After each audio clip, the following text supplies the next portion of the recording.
नमस्कार दोस्तों and welcome to overview study channel for civil service examination.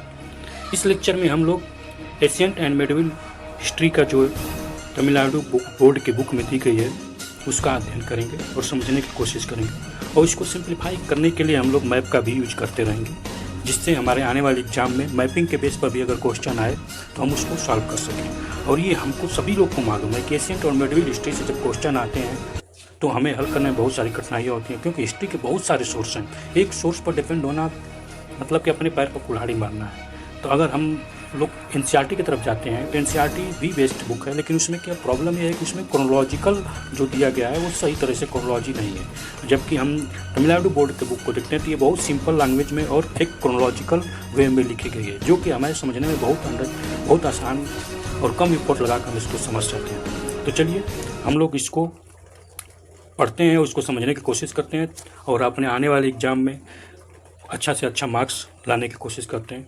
तो चलिए शुरू करते हैं, टाइम वेस्ट नहीं करते हैं। दोस्तों आज हम लोग 8वां चैप्टर को पढ़ेंगे और समझने की कोशिश करेंगे कि क्या चल रहा है इसमें। तो आज का चैप्टर जो है 8 नंबर का लेसन जो 8 है, इसमें संगम एज के बारे में हमें पढ़ना है। और ये सबसे कन्फ्यूजिंग, पूरी हिस्ट्री में देखा जाए तो ये बहुत ही कन्फ्यूजिंग पार्ट एरिया है संगम एज, क्योंकि इसका कोई भी जो टाइम एक्सपेंड है, टाइम पीरियड है, फिक्स नहीं है। और जब भी यहाँ से क्वेश्चन आता है तो हमें कन्फ्यूजन से भरा ही रहता है और हमारा परसेंटेज जो होता है वो गलत होने का ज़्यादा हो जाता है। इसलिए हम लोग इसको बहुत अच्छी तरह से तैयार करेंगे और समझने की कोशिश करेंगे ताकि आने वाला क्वेश्चन गलत ना हो। तो यहाँ पर राइटर बोल रहा है कि अगर हम इस चैप्टर को पढ़ लेते हैं तो हम लोग क्या student will acquire knowledge about, तो किस बारे में स्टूडेंट नॉलेज एक्वायर कर लेगा। तो पहला इसमें बोल रहा है राइटर कि संगम लिटरेचर के बारे में और इसके संगम सोर्स, अदर सोर्स, यानी संगम लिटरेचर क्या थे और उसके अदर सोर्स क्या है, संगम पीरियड के बारे में जो इन्फॉर्मेशन दे रहा है उसके बारे में हमको जो इन्फॉर्मेशन मिल जाएगा। दूसरा बोल रहा है कि political history of the Sangam period, Sangam period का पॉलिटिकल हिस्ट्री मिलेगी के बारे में हमें नॉलेज हो जाएगा।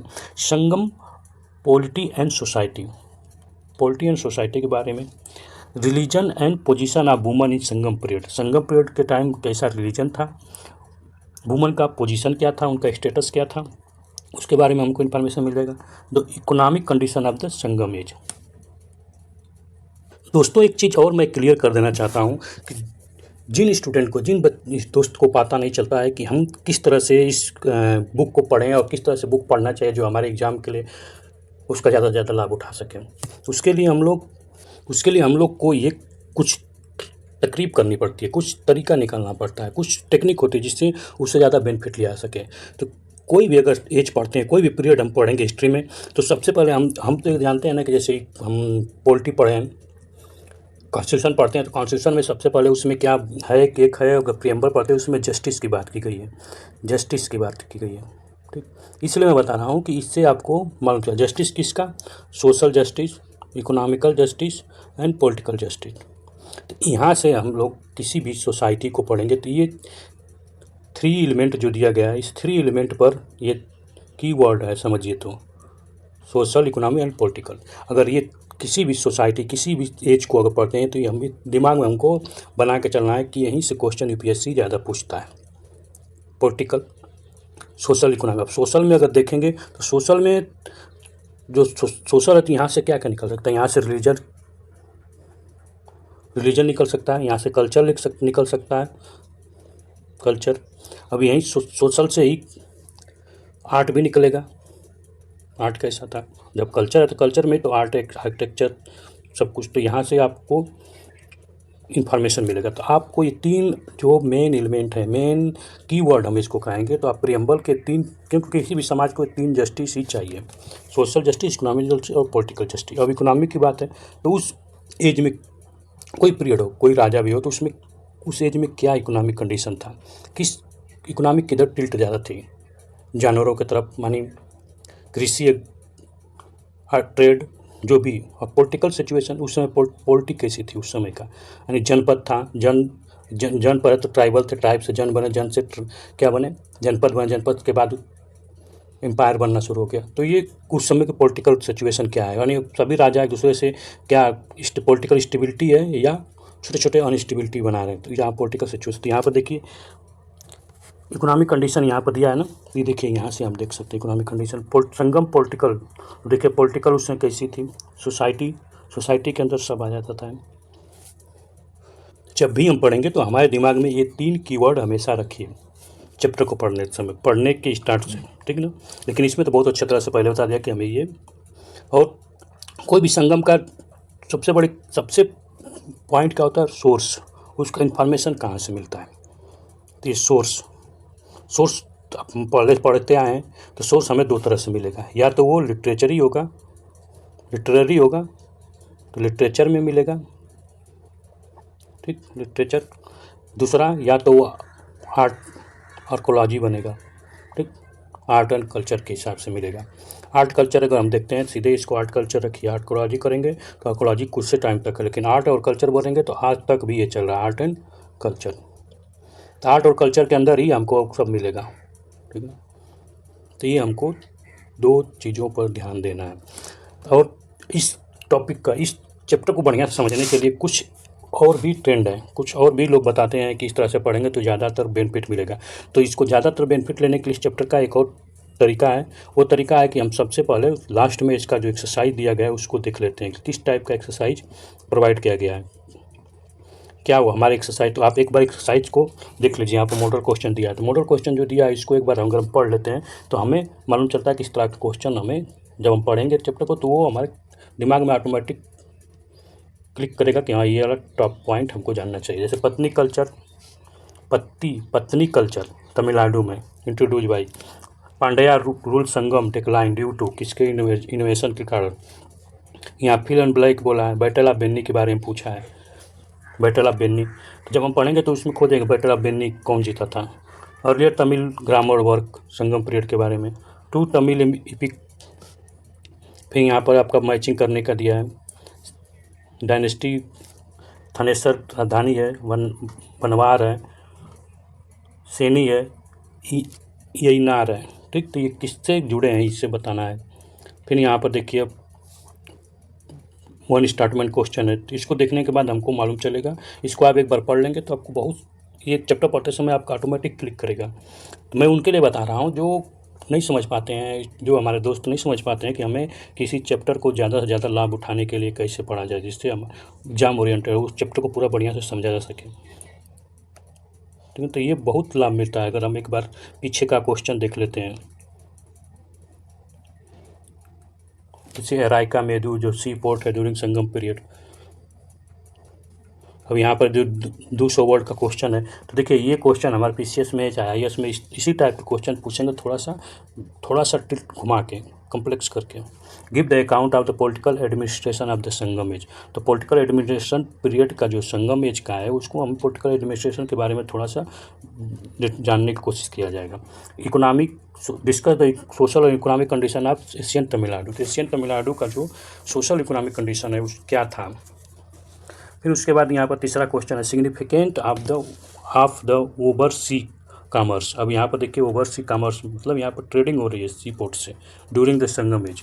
तो देखिए इस पर पिछले 2023 में भी यूपीएससी ने क्वेश्चन पूछा है। आप क्वेश्चन देखना चाहेंगे तो मैं एक बार उसका दिखा देता हूँ ताकि ये न लगे कि ये चैप्टर आपके लिए लाभकारी नहीं है। चैप्टर बहुत ही लाभकारी है जितना देखिए ये मेन प्री में क्वेश्चन पूछा गया है, ठीक है ना। तो ये अगर आप पढ़ेंगे, देखिए ये तो दिखाया तो इनडायरेक्ट संगम एज से नहीं है, लेकिन संगम एज से जो पूछा गया है उसका मैं देखते हैं। संगम एज से देखिए ये पूछा गया है with reference to ancient South Indian Korkai Poompuhar Muziris were well known as. यानी कोरकी पुम्पहार और मुर्चिरी को साउथ इंडिया एशियन टाइम के साउथ इंडिया में क्या कहा जाता था। पोर्ट थे, कैपिटल सिटी थे, पोर्ट थे, सेंटर ऑफ आयरन और स्टील मेकिंग के ये तीर्थकार थे, सिडनी ऑफ जैन तीर्थकार। ये क्वेश्चन पूछा गया है। ये क्वेश्चन अगर आपको बहुत सिंपल है, अगर पढ़े हैं संगम एज को तो बहुत सिंपल है, नहीं तो ये बहुत कॉम्प्लिकेटेड है, ठीक है। अब वहीं पर देखिए संगम पीरियड पर एक पूछा गया है ये वताकी रुतल। तो वताकी रुतल क्या है इसका मेंशन किया गया, एक्सप्लेन द प्रैक्टिस क्या है, इस पर एक क्वेश्चन पूछा गया है। और ये क्वेश्चन हम कहेंगे जितने भी लड़के होंगे उनका 100% तो 80-90% लड़के इसको नहीं कर पाए होंगे। 80 से 90% लड़के इसको अटेम्प्ट नहीं कर पाए होंगे। ठीक है, तो संगम पीरियड से 1-2 क्वेश्चन आएगा, हमेशा आएगा, आता है, आप देखेंगे, और वहाँ से हमेशा गलती होने की संभावना है। इसलिए संगम पीरियड जो है बहुत ही कॉम्प्लिकेटेड और बहुत ही सिंपल। एक बार अगर उसको बढ़िया से समझ ली तो आपको दिक्कत नहीं होती है। ठीक है ना। और एक क्वेश्चन एक और है, बुद्धिज्म और जैनिज्म से हमेशा एक क्वेश्चन आता है, वो भी समझिए कि कभी हल होता है कभी नहीं होता है, संभावना यही होती है कि न हल हो।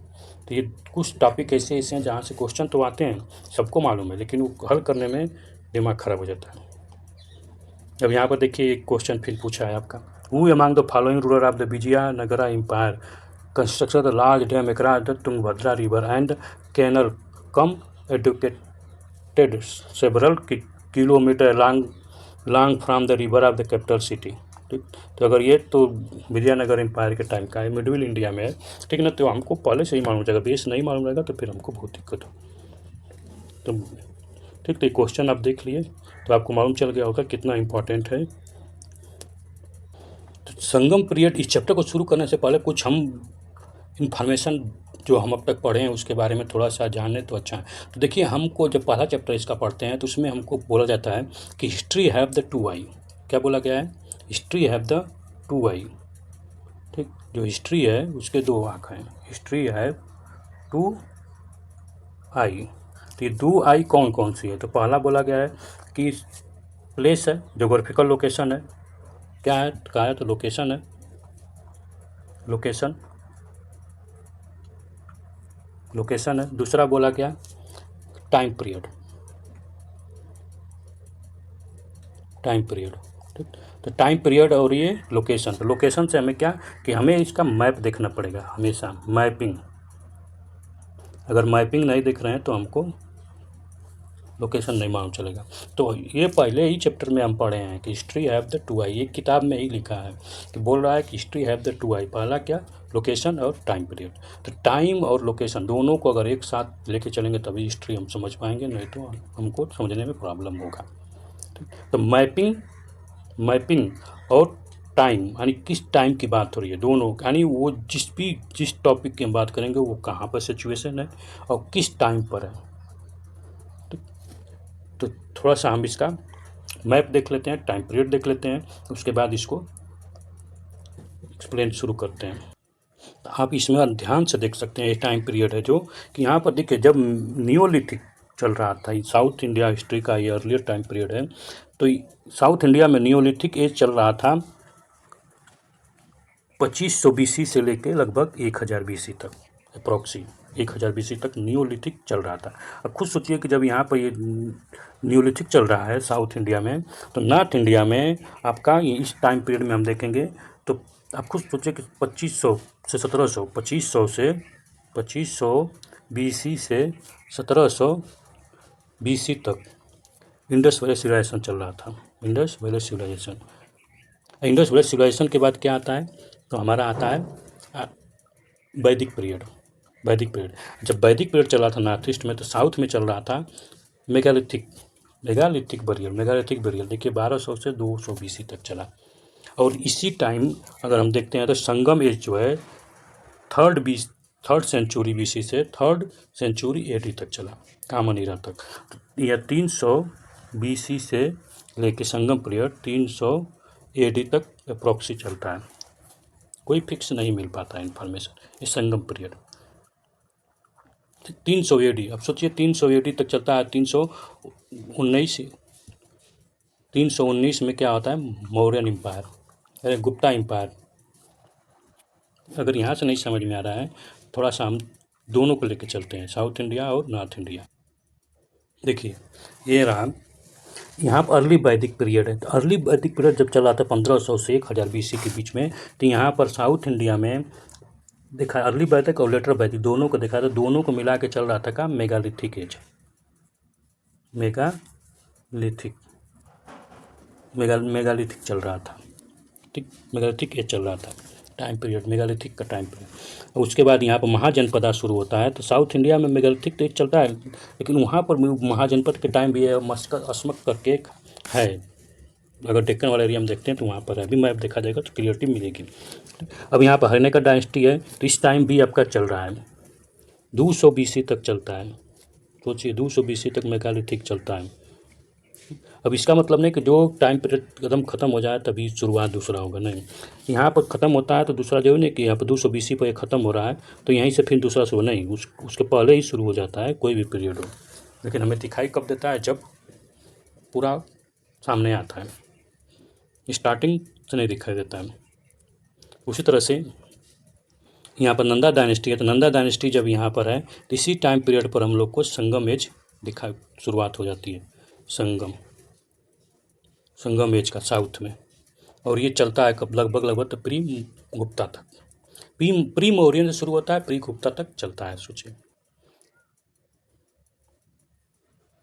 और जब संगम एज शुरू होता है तो उसमें 3 प्रोमिनेंट आते हैं, चोला, चेरा और पांड्या। 3 ट्राइबल होते हैं, बहुत बड़ा किंगडम नहीं, ट्राइबल, चोला, चेरा, पांड्या डायनेस्टी के नाम से चलते हैं, 3 ट्राइबल।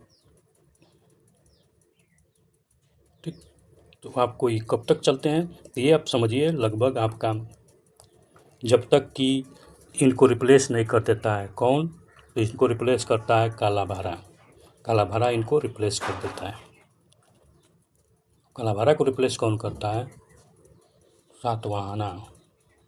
सातवाहना तो डेक्कन वाला एरिया में रहता है, लेकिन इनको रिप्लेस ये इधर ये रहते हैं तो वहाँ पर सातवाहना रहते हैं, ठीक ना, डेक्कन वाले एरिया में, ये इसको कालाभारा करता है। ठीक, तो इतना समझ में आ गया। ये रहा चोला, चेरा, पांड्या का। चेरा जो है केरला वाले रीजन में रहते हैं प्रेजेंट टाइम का, पांड्या जो है आपका तमिलनाडु वाले रीजन में, और चोला जो है तमिलनाडु और आंध्रा वाले रीजन में। इनकी राजधानी तंजौर और उरायूर, पांड्या की राजधानी मदुरई और चेरा की राजधानी करयूर। तो ये आपको ही मालूम होना चाहिए, ठीक। तो इनका, और यहाँ पर अब इनको रिप्लेस कौन करेगा, तो कालाभारा।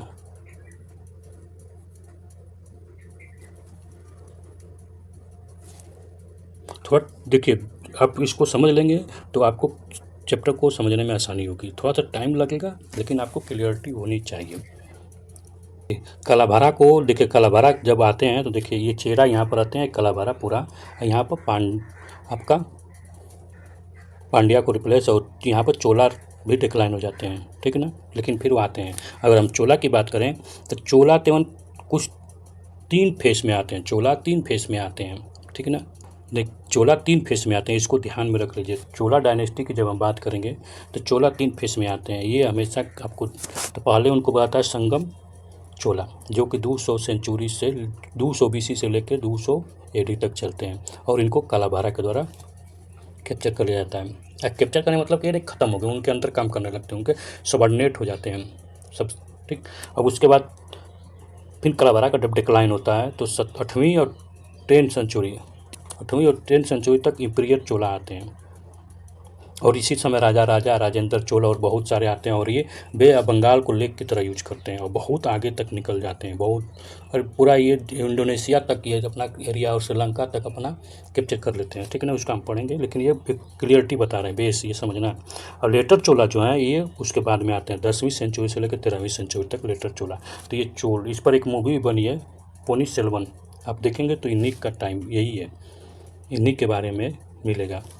तो ये पोनी सेल्वन जो है प्रिय चोला के बारे में ही बात कर रहा है, ठीक है। अब देखिए कालाभारा जो है 3rd से 6th सेंचुरी के बीच में, ठीक है। तो हमें ये तो मालूम चल रहा है कि संगम एज में 3 ही जो डायनेस्टी उनके बारे में पढ़ना है, चोला, चेरा और पांड्या, इन्हीं का ही पढ़ना है, ठीक। अब इनका सोर्स कैसे हुआ, ये वास्तव में संगम एज है क्या, उसके बारे में अब किताब से हम लोग पढ़ते हैं और समझने की कोशिश करते हैं, ठीक। तो यहाँ पर देखिए बोल रहा है, राइटर कह रहा है, हमें समझाने की कोशिश कर रहा है, the Sangam age constitute as a important chapter in history of South India. तो साउथ इंडिया का जो हिस्ट्री है उसमें संगम एज बहुत ही इम्पॉर्टेंट रोल प्ले करता है। Without the Sangam age we can not understand the South Indian history. तो साउथ इंडियन हिस्ट्री को बढ़िया से समझने के लिए हमें संगम एज को समझना बहुत ज़रूरी है। According to Tamil legend, there existent 3 Sangam. अब यहाँ पर राइटर बोल रहा है कि अगर हम तमिल के लीजेंड के द्वारा समझने की कोशिश करें तो उनके द्वारा, तमिल लीजेंड के द्वारा, जो लीजेंड मतलब कि जो पुरुष, महान पुरुष हुए हैं, महान पुरुष लेजेंडरी जो हुए हैं, उनके द्वारा हमें ये समझ में आता है कि यहाँ पर 3 संगम हुआ था। संगम का मीन्स क्या होता है? तो संगम का मीन्स कि जो 3, जैसे गंगा यमुना सरस्वती 3 नदियाँ एक जगह मिलती हैं तो उसे हम क्या बोलते हैं? संगम। यानी 2 या 3 से ज़्यादा चीज़ों का एक जगह इकट्ठा होते हैं तो उसको संगम कहते हैं, मेल मिलाप करते हैं, ठीक, तो उसको संगम। तो यहाँ पर वही चीज़ है।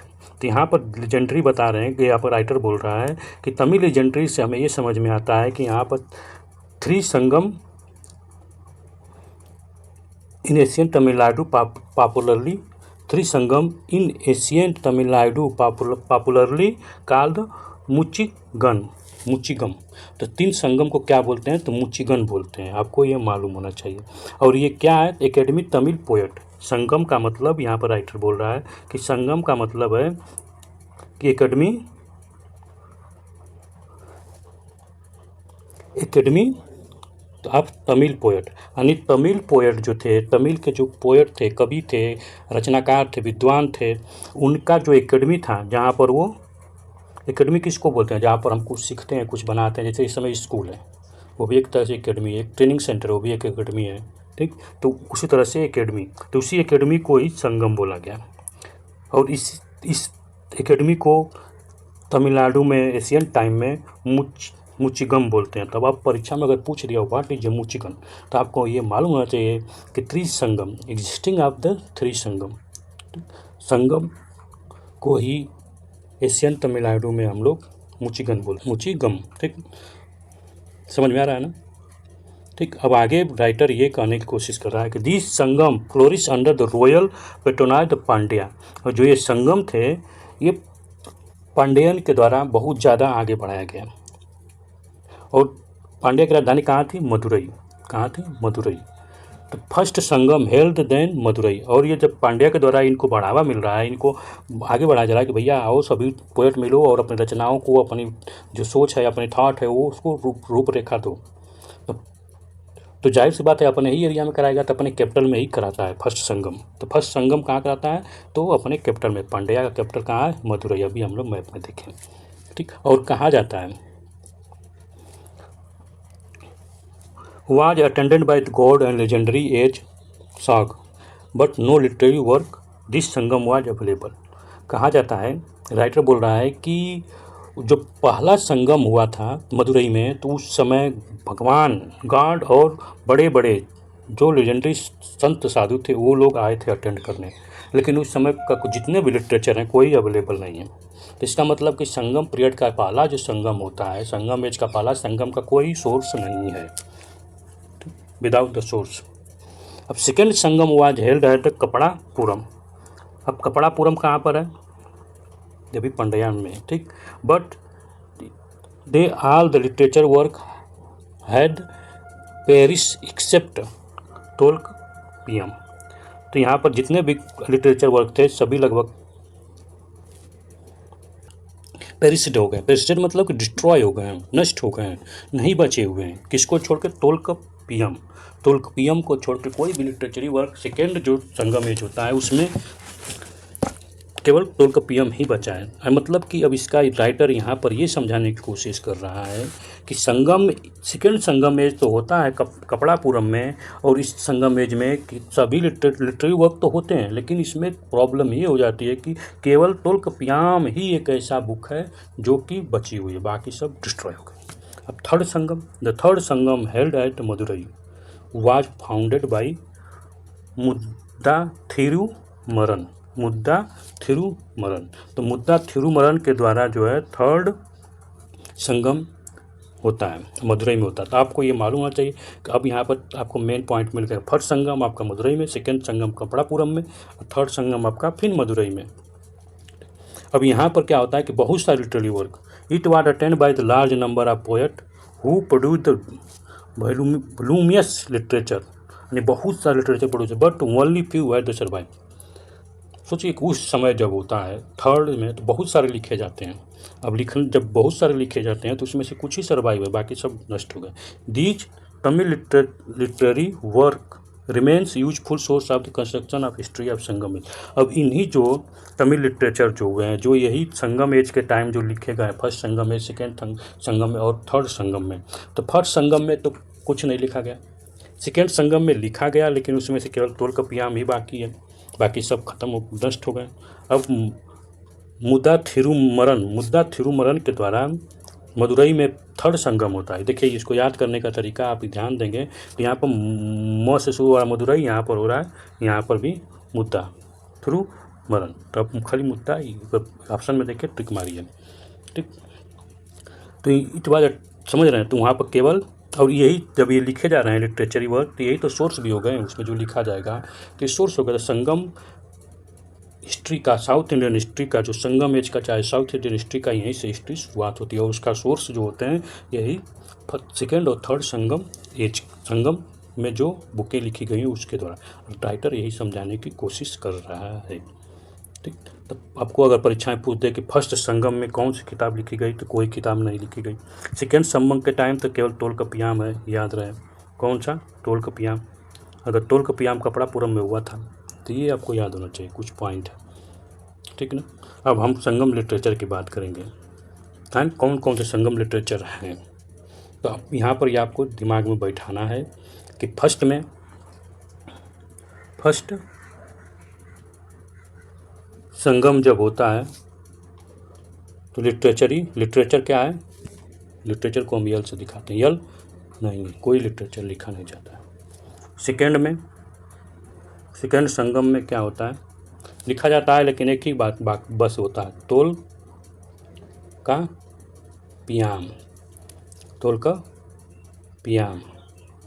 तोल्कापियाम ही एक बुक बस बचती है, बाकी सब बुक खत्म। और थर्ड संगम में बहुत सारी किताबें लिखी गई हैं, ठीक ना। और यही दोनों फर्स्ट और सेकंड संगम से ही हमें संगम एज की हिस्ट्री मिलती है, और साउथ इंडिया की हिस्ट्री भी यहीं से राइज होती है, और हमको बहुत सारे इन्फॉर्मेशन जो मिलते हैं। चलिए, तो ये संगम का लिटरेचर जो है उसको हम देखते हैं। तो राइटर यहाँ पर बोल रहा है, the corpus of the Sangam literature include Tolkappiyam, जो कि सिक्स संगम में लिखा गया, इतू तो गई, पत्ता पत्तू, ये बहुत फेमस बुक है। अब एक काम कीजिए कि इन सबका नाम नोट कर लीजिए, ठीक ना, पेन और पेपर में।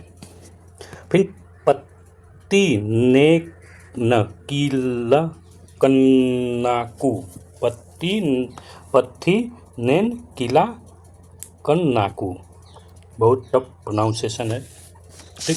एंड 2 इपिक, ये तो लिटरेचरी में कितना, 1 2 3 4 और 2 इपिक हैं। अब कौन कौन से 2 इपिक हैं, शिल्पादिक्रम और मैनी मेंगलई।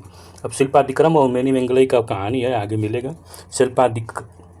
शिल्पाधिक्रम, अब मैनी मेंगलई। और यहाँ पर एक और चीज़ आपको बता दे रहे हैं, बहुत ही इम्पोर्टेंट इन्फॉर्मेशन, जो यहाँ पर आप देख रहे हैं,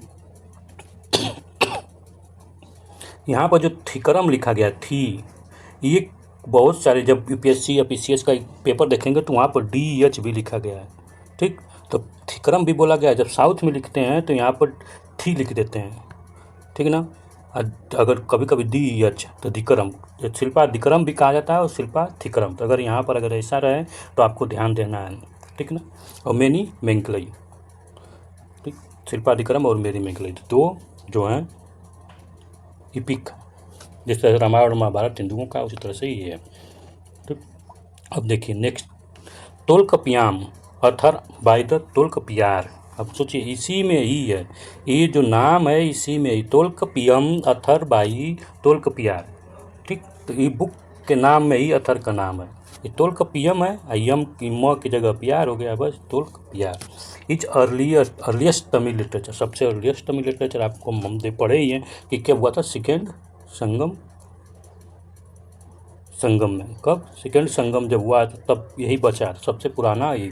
तो परीक्षा में पूछते कि सबसे ओल्डेस्ट तमिल लिटरेचर कौन सा है, तो तोल्कापियम, जो रिटर्न किया गया किसके बाद, तोल्कापियार के द्वारा। तो ये आपको याद होना चाहिए।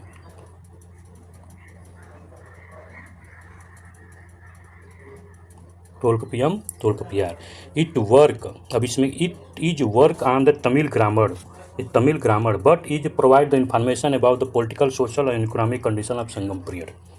आपको शुरू में ही बताया था कि जब भी हम किसी सोसाइटी, किसी संगम, किसी राजा कुछ भी पढ़ेंगे तो हमको बस प्रियम्बल का जस्टिस याद होना चाहिए। जस्टिस में 3 को क्या वर्ड है, की वर्ड है, तो उसमें क्या है, सोशल, इकोनॉमी और पॉलिटी, ये 3 को ही हमको। तो इसमें ये एक तरह से तोल्कपियार क्या है, तोल्कपियम क्या है, ग्रामर, तमिल ग्रामर की बुक है। और तमिल ग्रामर की तो बुक है, उसके साथ साथ इसमें पॉलिटिकल, इकोनॉमिक और सोशल कंडीशन भी संगम पीरियड के बारे में इंफॉर्मेशन देता है। ठीक, तो अब अगर कोई परीक्षा में कभी पूछते कि तोल्कपियम क्या है, तो तमिल ग्रामर भी है और पॉलिटिकल, सोशल, इकोनॉमिक कंडीशन भी प्रोवाइड करता है। ठीक, इट्टू इट्टू इट्टू तो गई, इट्टू इट्टू, ये तमिल में इट्टू को 8 बोलते हैं। क्या बोलते हैं, 8। अगर आप तमिल का नंबर देखेंगे तो यहाँ पर हमको तमिल के कुछ हम कहेंगे कि अगर बढ़िया से इसमें बहुत सारे नाम से चलेगा तो हम इसके लिए हम कहते हैं कि तमिल का कुछ नंबर है, उसको आप ध्यान दे दें तो बहुत अच्छा रहेगा। थोड़ा सा आप नोट डाउन कर लीजिए या समझ लीजिए। 1 को क्या बोलते हैं तमिल में, 1 को क्या बोलते हैं तमिल में, तो 1 को तमिल में उन्नू बोलते हैं, उन्नू। 2 को तमिल में क्या बोलते हैं, रेंडू, क्या, रेंडू। 3 को तमिल में क्या बोलते हैं, मुन्नू, मुनु। 4 को क्या बोलते हैं, नालू, नालू। 5 को क्या बोलते हैं तमिल में, अंजू, अंजू। 6 को तमिल में क्या बोलते हैं, आरू। 7 को तमिल में क्या बोलते हैं, एलू। 8 को क्या बोलते हैं, इट्टू। 9 को क्या बोलते हैं, अनबंधु, अनबंधु, अनबधू, अनबधू, बधू। 10 को क्या बोलते हैं, पत्तू या पत्तू, पत्थू। ठीक, पत्तू। तो ये आपका नंबर है, इस नंबर को आप नोट कर लीजिए और इसको बार बार पढ़ेंगे तो आप वहीं से आपको समझ में आएगा। तो आप देखिए जब तो इट्टू है 8 है, ठीक ना, तो तमिल में इट्टू को 8 बोलते हैं। तो इट्टू गोई, मतलब कि यहाँ पर 8 कुछ चीज़ें हैं जिसका संग्रह है, मतलब कि यहाँ पर राइटर यही कहना चाह रहा है कि यहाँ पर इट्टू गोई में 8 चीज़ें हैं। ठीक, यहाँ पर बोल भी रहा है, the Ettuthokai are 8 anthology consist of 8 work, इसमें 8 वर्क किए गए, कंसिस्ट 8। कौन कौन, एन गुरु नूरू, एन गुरु नूरू, ए गुरु नूरू, क्या क्या है, एन गुरु नूरू, एन गुरु नूरू। ठीक, दूसरा कौन सा है, नारी नई, नारी नई। तीसरा क्या है, अगा नूरू, पूरा ना नूरू, पुराना नूरू। कुरून तो गई, काली तो गई, पारी पदल एंड पारी रुपत्तू। तब यहाँ पर पारी पत्तू, ठीक, पादी रुपत्तू। ठीक, तो यहाँ पर जो 8 हुआ है, अब 8 का नाम हम तो कहेंगे नोटबुक में नोट कर लीजिए। और ये पूछ दिया कि इट्टू गई से कौन रिलेशन में, तो यहाँ पर दे देगा इट्टू गई, पूछ देगा इट्टू गई से कौन सा इसमें रिलेटेड है और दे देगा इसी में से किसी का नाम, तब तो कहानी निपट गई। ठीक, तो इसलिए इनको याद होना चाहिए।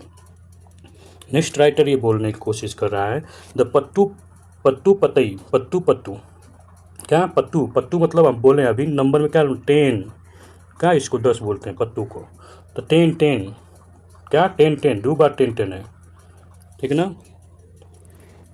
तो याद होना चाहिए, क्या, 2 बार पत्तू पत्तू। तो 10, the Pattu are 10 idylls consist of the 10 work, यहाँ 10 वर्क से रिलेटेड है। कौन कौन, थिरुमुरु गरु पदई, थिरुमुरु गई गारू पदरू पदई, पोरू नारारू पदई, सिरू पन नारू पदई, पेरूम पन्नारू पदई, मुलई पत्तू, नेदू नालवदई, मादुरादि कंजी, कुरिंजुपत्तु, पत्थी ना पलई एंड मलाई पदु कदम। तो यहाँ पर देखिए 10 किताबों का ये संग्रह है। 3 10 का नाम आप नोट कर लीजिए और 8 का वो नाम, 8 10 18 हो गए।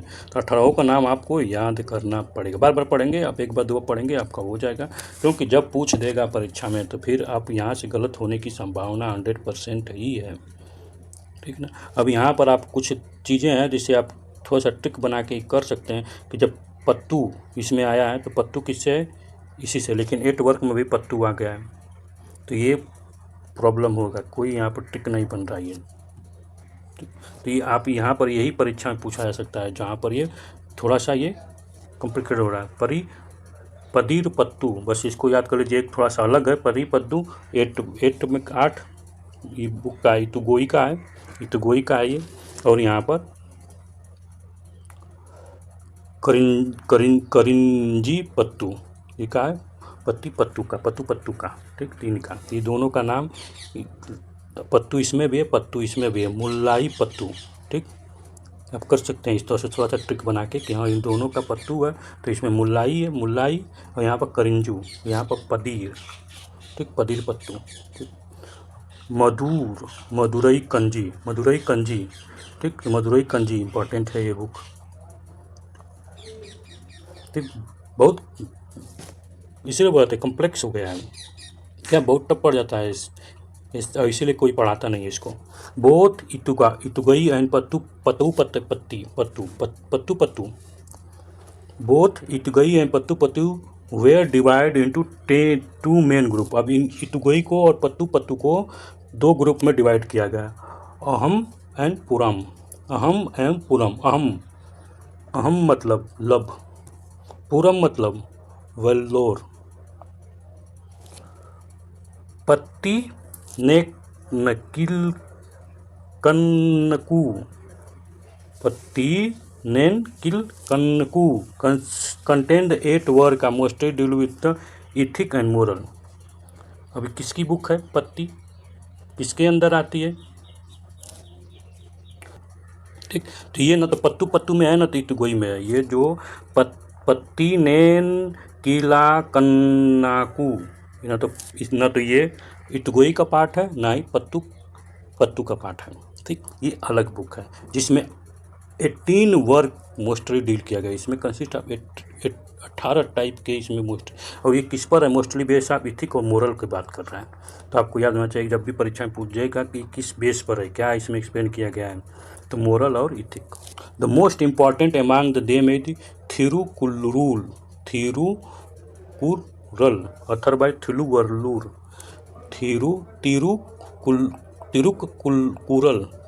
Thirukkural, author by Thiruvalluvar. ये बहुत बड़े संत हैं साउथ के, आज भी हैं। अगर हम साउथ के रामेश्वर के लास्ट में जाते हैं तो इनका एक बहुत बड़ा स्टैचू बनाया गया थिरुवल्लूर का, ठीक ना। तो ये बहुत बड़े संत थे, उन्हीं वही एक बुक लिखे हैं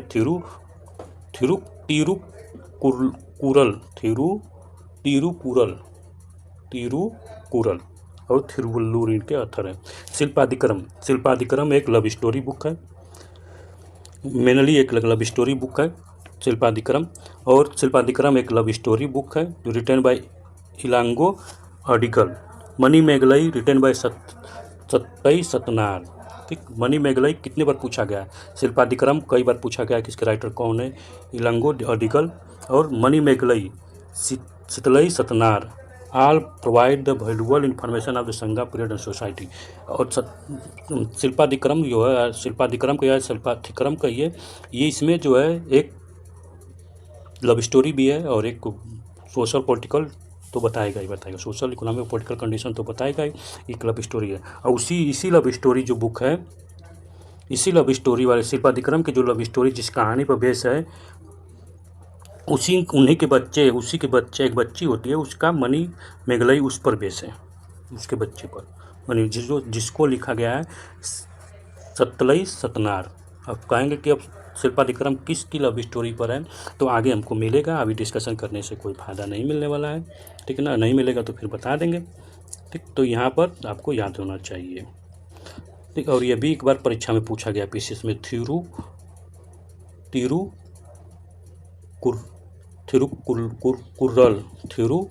थिरुकुल्लूर, कभी कि ये जो यहाँ पर प्रोनाउंस की प्रॉब्लम है तो यहाँ पर कभी कभी थी लिख देता है, थिरु, ठीक ना, थिरु हो जाता है, तो यहाँ पर तिरुकुरल, तिरुकुरल, ठीक ना, author was Thiruvalluvar, Silappatikaram written by Ilango Adigal, Manimekalai written by Sittalai Sattanar,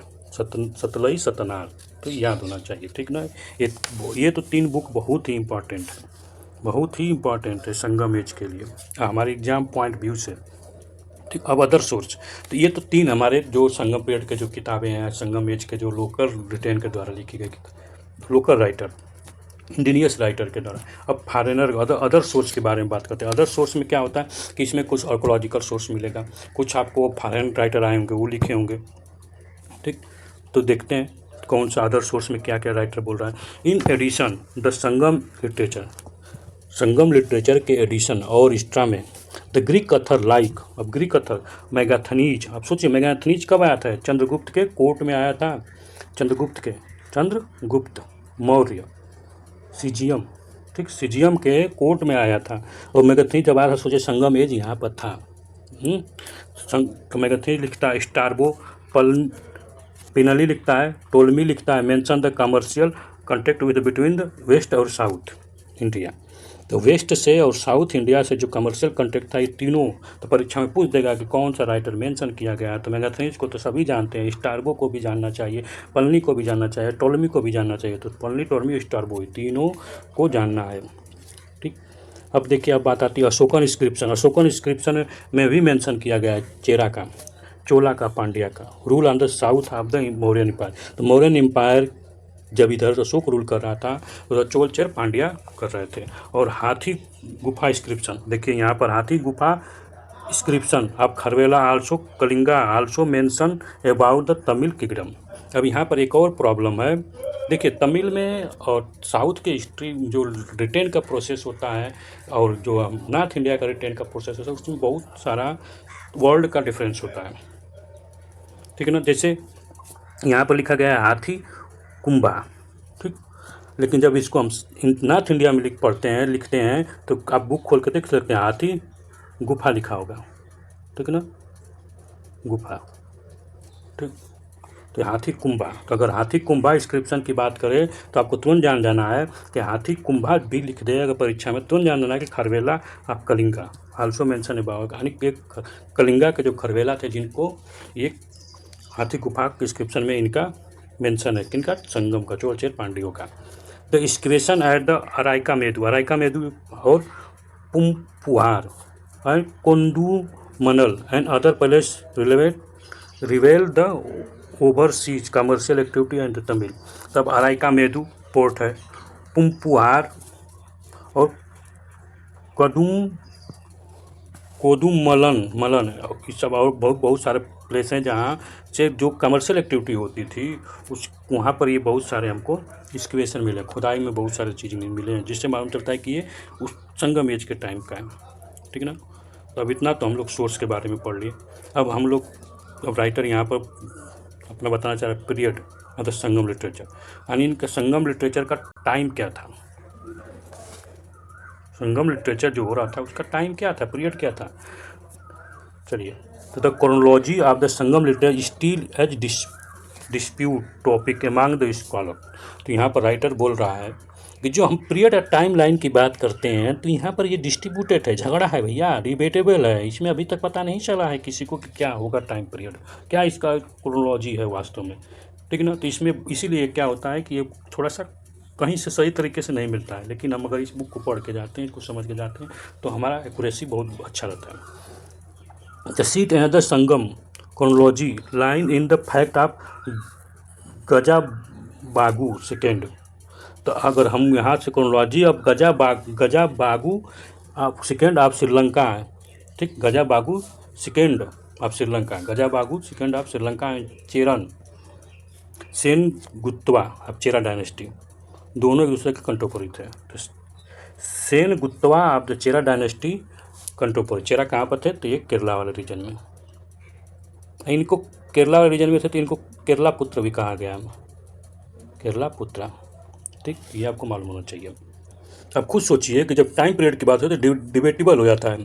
तो यहाँ पर डिबेट ख़त्म करने के लिए बोला जाता है कि भैया राइटर ये बोल रहा है कि यहाँ पर एक और फैक्ट मिलता है कि जो संगम एज का जो क्रोनोलॉजी है, अगर हम ये देखते हैं कि जो चेरा का राजा था सेनगुत्वा, ठीक है ना, चेरा डायनेस्टी का, उसी समय श्रीलंका में जो राजा था वो गजाबागु था। कहाँ? गजाबागु सेकेंड था। और इसी टाइम गजाबागु सेकेंड के टाइम ही हम देखते हैं तो गजबागु और चेरन सेनगुत्वा दोनों कंटोपरी थे। और ये कौन बता रहा है कि कंटोपरी थे? तो कंटोपरी का इन्फॉर्मेशन जो दिया जा रहा है वो 2 बुक हैं। क्या? 2-3 बुक हैं। This is confirm by the Silappatikaram as well Dipavamsa and Mahavamsa. ठीक, तो ये दोनों 3 बुक हैं, शिल्पाधिक्रम, ठीक, इसके द्वारा, और दीपवंशम और महावंशम, ये दोनों बौद्धिक बुक हैं। क्या? बौद्धिज्म का बुक है, टेक्स्ट है, बौद्धिज्म टेक्स्ट है उसमें। और शिल्पाधिक्रम जो राजा का भाई ही लिखा है। कौन लिखा है इसको? शिल्पाधिक्रम को लिखने वाला कौन है? तो राजा का भाई है। कौन है? उसका नाम बता सकते हैं तो बताइए, अभी ऊपर पढ़ा गया है, ठीक है ना। इलिंगो अडिगल। कौन है? इलिंगो अडिगल। इलिंगो अडिगल, ठीक, ये याद होना चाहिए। तो ये इलिंगो अडिगल जो है चेरा सेनगुत्वन का ब्रदर है, छोटा भाई। वो क्या बुकें लिखता है? शिल्पाधिक्रम। तो महावंश और दीपवंश में भी इसका दोनों कंटोपरी है, उससे ये मालूम चल जाता है। और फिर इतना ही नहीं, also the Roman coin issue by the Roman emperor of the first 8th century AD were found in the plenty in the various place of Tamil Nadu. अब तमिलनाडु के बहुत सारे जगहों पर जो रोमन एम्पायर के द्वारा क्वाइन इशू किया गया है, वो जो फर्स्ट सेंचुरी इंडिकेट किया गया है उस पर, वो हमको बहुत सारा मिला। तो इससे हमें मालूम चलता है कि यहाँ पर संगम एज था और टाइम पीरियड मालूम चलता है। तो टाइम पीरियड क्या मालूम चलता है? 3rd BC सेंचुरी BC से लेकर 3rd century AD तक। ठीक, there for the almost probable date of Sangam literature has been fix between 3rd century BC to 3rd century AD on the basis of literature के basis पर, archaeological के basis पर, numismatic evidence. Numismatic को ही बोलते हैं study of the coin. Numismatic को याद कर लीजिए, परीक्षा में कई बार पूछा है व्हाट इज न्यूमेस्टिक, या इसको कहते हैं स्टडी ऑफ क्वाइन को न्यूमेस्टिक। आर्कोलॉजी क्या होती है? तो archaeology study of the archaeology आना मतलब कि इसमें कोई भी चीज़, जैसे कोई रिमेन्स, ह्यूमन रिमेन्स या ह्यूमन रिमेन्स एक तरह से उसको स्टडी करना आर्कियोलॉजी कहलाती है। लिटरेचर जानते हैं, बुकें, टेक्स्ट बुक। तो अब देखिए, अब शुरुआत होती है पॉलिटिकल हिस्ट्री। अब इनकी पॉलिटिकल हिस्ट्री क्या थी? ठीक, पॉलिटिकल हिस्ट्री में हम देखते हैं Tamil country as we rule by the 3 dynasty. Tamil country rule by the 3 dynasty name the Chera, Chola, Pandya during the Sangam age में 3 डायनेस्टी के द्वारा यूज किया जाता Tamil. The political history of the dynasty can be trace from the literary reference. तो हम जितने भी political history इनकी पढ़ेंगे वो सब लिटरेरी के द्वारा ही ट्रेस किया जाएगा, लिटरेचर के द्वारा ही ट्रेस किया जाएगा, सब लिखित में जो है। ठीक, तो सबसे पहले हम चेरा की बात करते हैं। चेरा कहाँ थे? चेरा केरला वाले टाइम, प्रेजेंट टाइम में केरला जो मॉडर्न टाइम का पार्ट है वहाँ पर थे, ठीक है ना। चेरा का देखते हैं। The Chera rule over the part of modern Kerala, इनको केरला पुतो भी बोला गया। ठीक, द कैपिटल वाज वंजी इनका कैपिटल था। And their important sea port were Tondi, Tondi और मुजरी 2 इनके इंपॉर्टेंट पोर्ट थे। ठीक, तो इसका थोड़ा सा अगर हम ये देखिए मैप में अगर देखते हैं तो यहाँ पर देखिए ये उस टाइम का है। ये जो जितना रीजन आप देख रहे हैं, ये जितना येलो वाला रीजन है, ये हमारे चंद्रगुप्त का है। ठीक, चंद्रगुप्त इतना रीजन कवर कर लेते, कॉकस हिंदुकुश तक, तो चंद्रगुप्त के द्वारा किया गया है रीजन। अब चंद्रगुप्त जब ये आपका देखते हैं कि नॉर्थ इंडिया में और लेके आपका अफगानिस्तान तक, ठीक, और यहाँ तक वेस्ट बंगाल तक, यानी बांग्लादेश तक, वंगा तक, ठीक, मगधा, तो ये सब कैप्चर कर लिया होता है। तो यहीं पर देखिए कलिंगा, उड़ीसा वाले रीजन में कलिंगा अपना होता है। यहाँ पर आप देखने वाले रीजन में दक्षिण पथा होते हैं। ठीक, यहाँ पर आप देखेंगे कर्नाटक वाले में सत्यापुत्रा होते हैं, यहाँ पर केरला पुत्रा होते हैं। यही केरला पुत्रा को ही बोला गया है चेरा। चोला यहाँ पर आपका तमिलनाडु वाले रीजन में, और यहाँ पर पांड्या, ठीक, रामेश्वर, चोला, चेरा, पांड्या, ठीक, ये 3 होते हैं। देखिए चेरा के 3 पोर्ट हैं, मुजरी जो देखिए एकदम नॉर्थ में है, मुजरी तुको, यहाँ पर जेड है, यहाँ पर यस है, टोंडी बीच में, ठीक, और ये साउथ में मुसरी या मुजरी, जेड है, जेड कहाँ लास्ट में आता है, उसी तरह से, ठीक ना, याद कर लीजिए। तो मुजरीस और मुजरी, एक नॉर्थ में एक साउथ में, एक टोंडी, ये दोनों क्या है, तो दोनों हमारे पोर्ट हैं, किस टाइम के, तो चेरा के टाइम के, ठीक।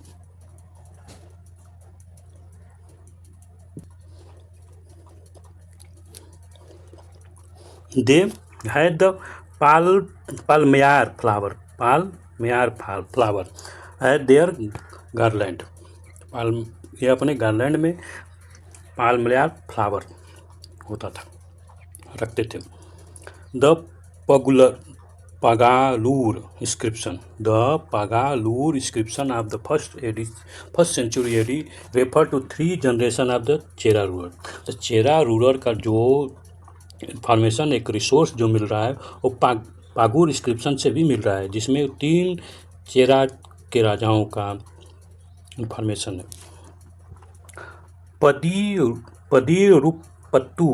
पदीरुपत्तु also provide the information of Chera king. तो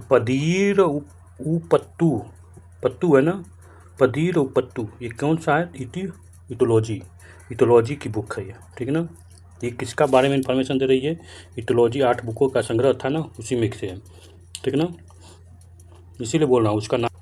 देखिए पत्तीर पद्दू यही है, पदीर पद्दू, ये आपका इटोगोई का एक बुक है, 8 में से एक बुक है। इसमें चेरा के जो राजा हैं, किंग हैं, उनका इन्फॉर्मेशन है, ठीक है ना, यही है।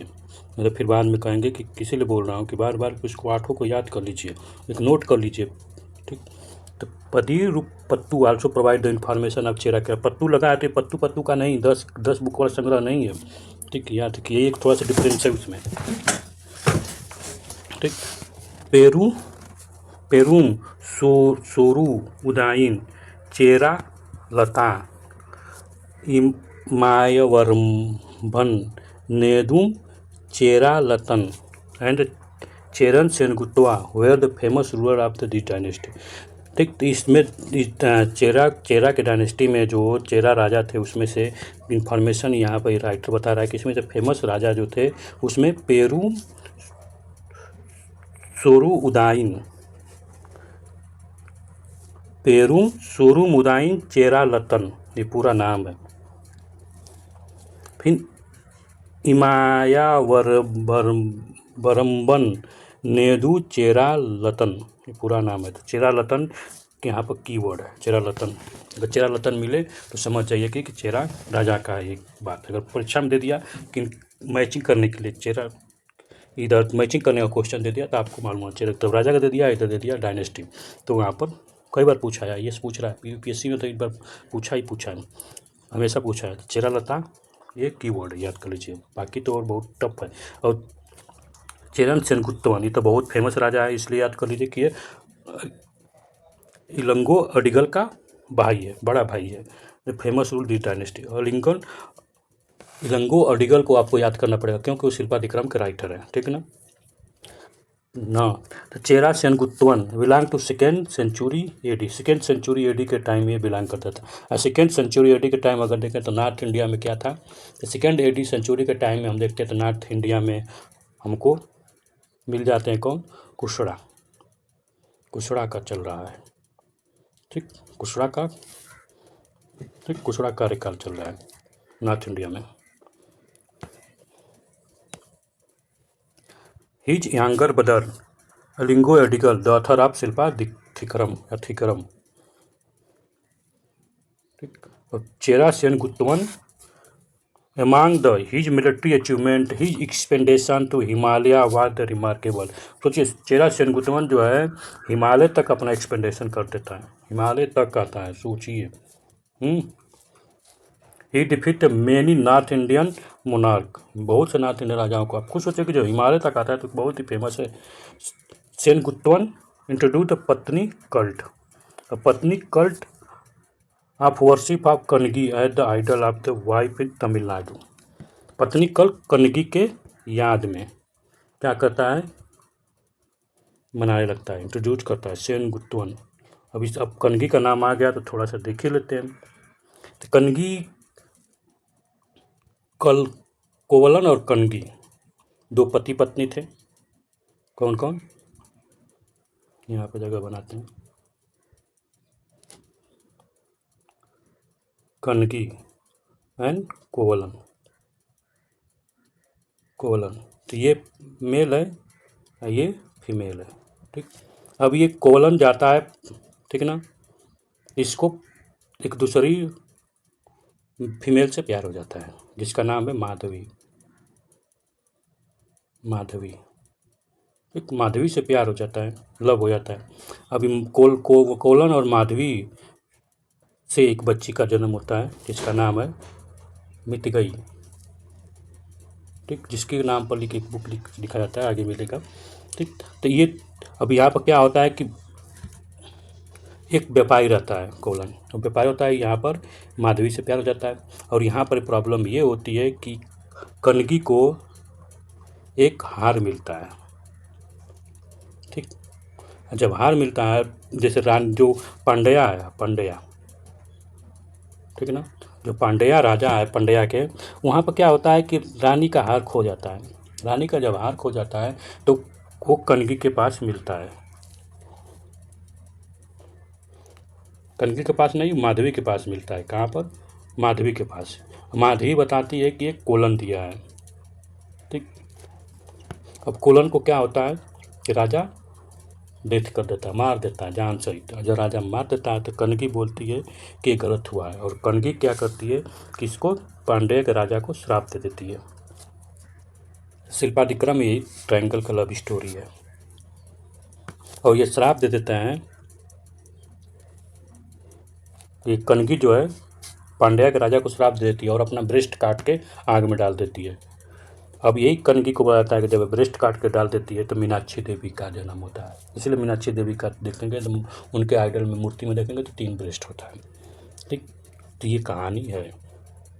और फिर इनसे कोलन और माधवी से एक बच्ची का जन्म होता है। ठीक, उस बच्ची के ऊपर भी एक बुक लिखी गई है। ठीक ना, तो यही आपका, तो इसी कनगी की याद में सेनगुत्तवा जो है वर्शिप करता है। वो कहता है कि भैया ये तमिलनाडु की पत्नी है, idol of wife of the Tamil Nadu, और उसी पत्नी कल्ट की शुरुआत करता है। हमारे नीचे जब क्वेश्चन देखें तो इसमें पूछा है। अगली बार अगर यूपीएससी या पीसीएस किसी एग्जाम में पूछे तो आपको याद होना चाहिए सेनगुत्तवन इलंगो अडिगल का भाई, चेरा डायनेस्टी का लेके आते हैं, तो पत्नी कल्ट लेके आते हैं। ठीक है ना, तो आपको याद होना चाहिए ये। ठीक, जो stone for making the idol of Kannagi was the brought from him after his Himalaya expedition, तो हिमालय से ही अब पत्थर को लेके जाके बनाता है आइडल। तो सोचिए, मूर्ति बनाने के लिए हिमालय से लेके जा रहा है। हाँ, हिमालय को हुआ जीतने, मतलब सोचिए कि इधर के राजाओं को सबको निपटा देता है। सही में चेहरा देखे, अशोक के ख़त्म होने के बाद, मौर्यन एम्पायर के डिक्लाइन के बाद शुंगा बनता है, शुंगा के बाद को बनता है, कनवा के बाद अपनी ये अपना लेके चल देता है एकदम सेनगुत्तवा 2nd AD सेंचुरी में।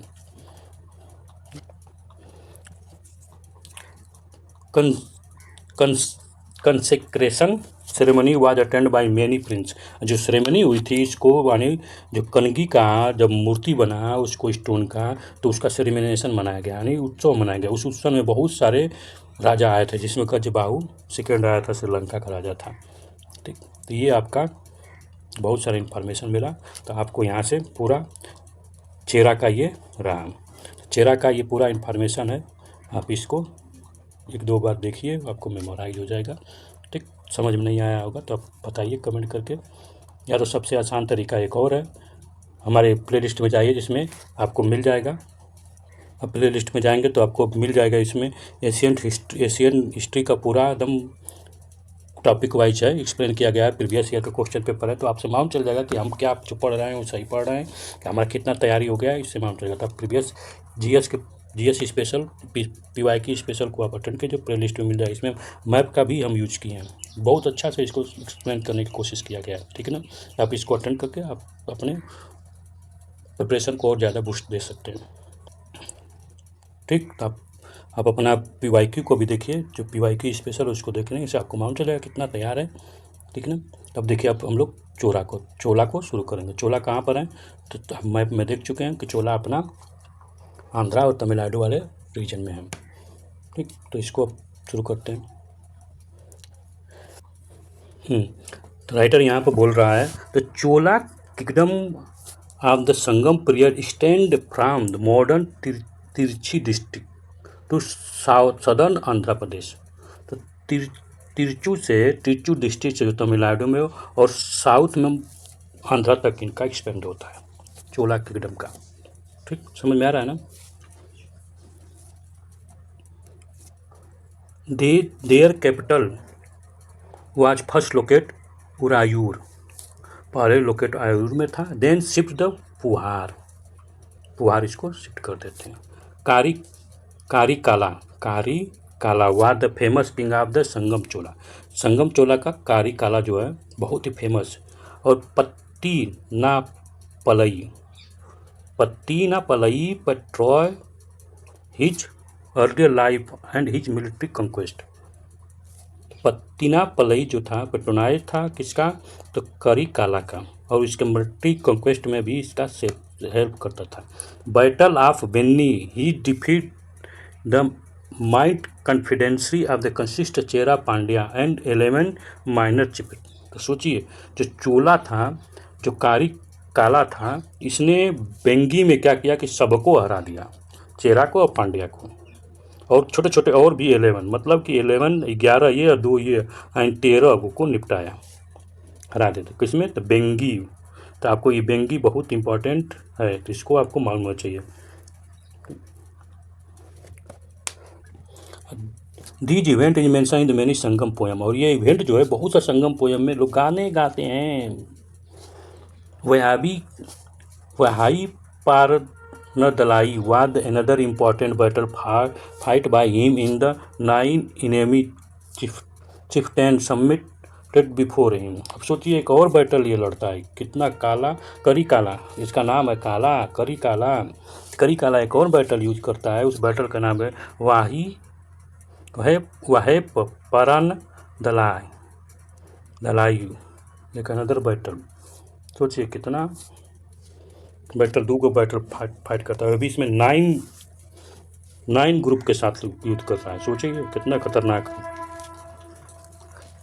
कारी काला military achievement made him the overlord of whole Tamil country. ये कि तमिल कंट्री का पूरा का ये कंट्रोल करने लगता है, ये उसके अचीवमेंट इतना देख रहे हैं, युद्ध करके सबको कैप्चर कर रहा है, 2 को फाइट लगा, सबको एक साथ लड़ा रहा है, इसका मतलब कि पूरा एरिया को कैप्चर कर रहा है। खुद सोचिए, trade and commerce flourish under during his region period. अब सोचिए जो राजा फाइट करेगा, एरिया अपना एक्सपेंड करेगा, उसका ट्रेडिंग क्यों नहीं होगा, सब डर के ट्रेडिंग करेंगे। लेकिन ये ही was responsible for the recommendation of the forest land, brought them to under the cultivation and adding prospective to the people. सोचिए ये क्या कर रहा है कि फॉरेस्ट लैंड को भी रिक्लेम कर दिया कि फॉरेस्ट लैंड, अब उस पर कल्टिवेशन शुरू कर दिया, पेड़ कटवाओ और उस पर कल्टिवेशन करो, प्रॉपर्टी लोग पर्सपेक्टिव पीपल के अंदर सबको ब्राट कर दिया, भैया लोग करो।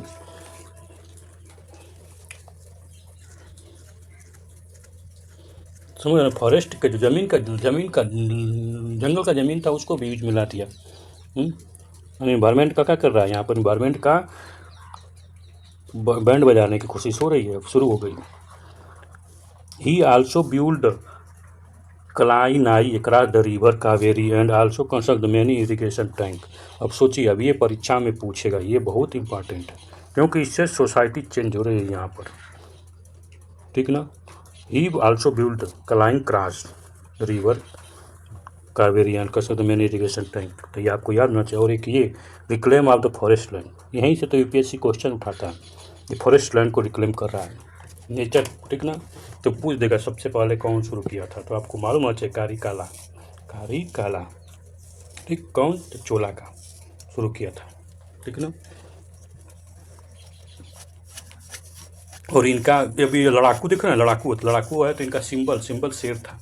क्या था? शेर, बाघ, लायन इनका सिंबल था। फ्लैग का सिंबल देखें, अब इतना युद्ध कर रहा है तो सिंबल वही होगा। और हाँ, इनका चेरा का क्या सिंबल था? तो चेरा का सिंबल धनुष बाण, ठीक। पांड्या का सिंबल मछली फिश। अब पांड्या, कौन? पांड्या। तो यहाँ पर राइटर पांड्या के बारे में बताने की कोशिश कर रहा है। The Pandyas rule over the present day southern Tamil Nadu पर रूल करते थे। देयर कैपिटल वाट? मदुरई का कैपिटल था। Earlier king what? Pandya dynasty of the Nediyon Palyagasalai, बहुत टप इनका प्रोनाउंस है यार। Palyagasalai, Mudukudumi, Peruvaludhi and Mudathirumaran. There are two Nedunchezhiyan, the first one of known as the Ariyappadai Kadantha Nedunchezhiyan, one who won the victory over the Aryan force. सोचिए, Aryan force पर ये victory करता है कौन? नेंदुचेलियान। कौन? अरियप्पा। देखिए, अब इसको याद करने का तरीका यही है कि अरियप्पा किसको बोलते थे? तो ये लोग कार्तिक के भगवान को अरियप्पा बोला जाता है, ठीक ना। तो वहाँ से याद कर सकते हैं। नेदुचेलियान जो था उसका हरियापदई कदनाथन नेलाउद्दीन आर्यन फोर्स को भी विक्ट्री कर लिया था, ठीक। मतलब कि ये नॉर्थ में आ जाता है, यही तो बता रहा है। ये आर्यन के टाइम की बात है, यानी ऋग्वैदिक टाइम की बात है, यानी he was responsible for the execution of Kovalan from his Kannagi burn Madurai. अब सोचिए, यही जो अरियप्पा कादी नेंदुचेलियान जो है, कदनाथ अरियापदई नेंदुलियान है जो, जब सोचिए कि जब बहुत ज़्यादा शक्तिशाली हो जाता है तो उसके अंदर बहुत सारा घमंड और क्रूरता आ जाती है, नेचर है। अब वो आ जाता है तो वो किसी का भी इज्जत रिस्पेक्ट नहीं करता है, और जब रिस्पेक्ट नहीं करेगा तो वही कोवलन को और क्या मौत के घाट उतार दिया, और कनगी जो है मदुरई को बर्न करने का श्राप दे दी, ठीक ना। वही कहा है। द अदर किंग जो है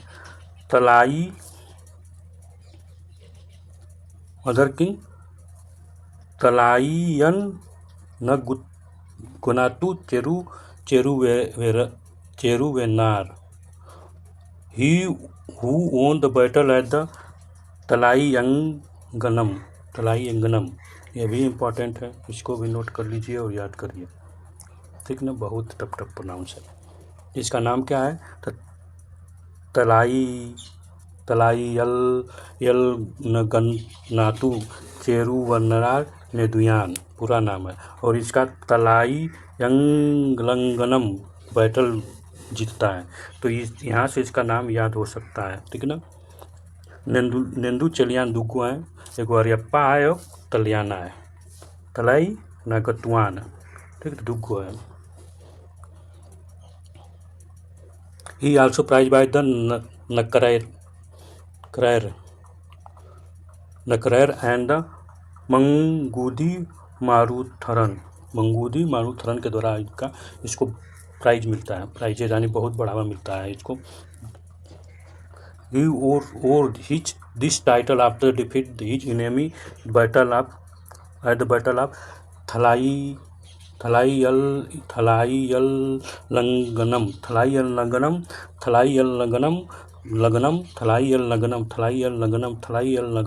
थलाइयलनगनम का बैटल युद्ध करने के बाद ये टाइटल ले लेता है थलाइयलगनम, ठीक ना। तो याद होना चाहिए, थलाइयलगनम बैटल जीतने के बाद ये नेदुचेलियान जो है अपना आगे टाइटल जोड़ देता है, थलाइयलनगनम,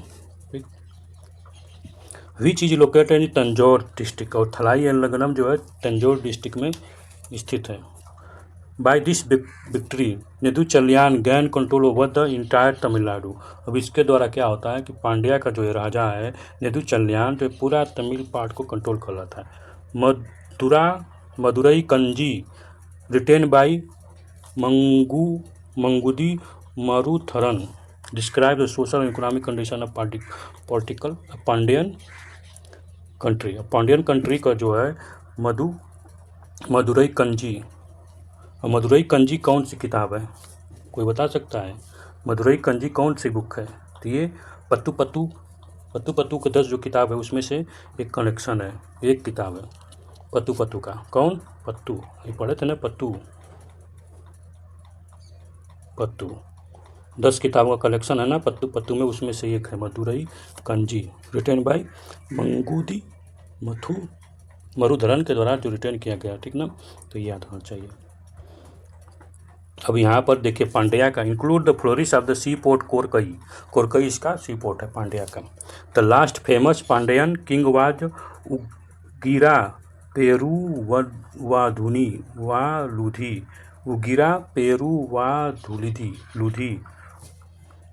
कौन है? उगिरा पेरुवालुधी।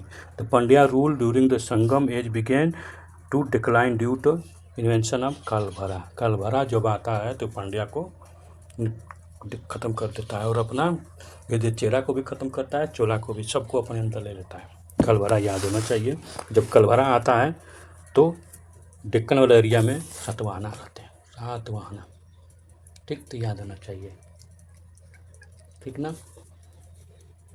माइनर चीफ ट्रेनियन के बारे में मेरे राइटर जो बताया, जैसे हम लोग देखें अभी पिछले जो छोटे माइनर जो चीफ ट्रेनियन के साथ यूज़ करते हैं चोला वाले, एक बार 9 लोगों के साथ, एक बार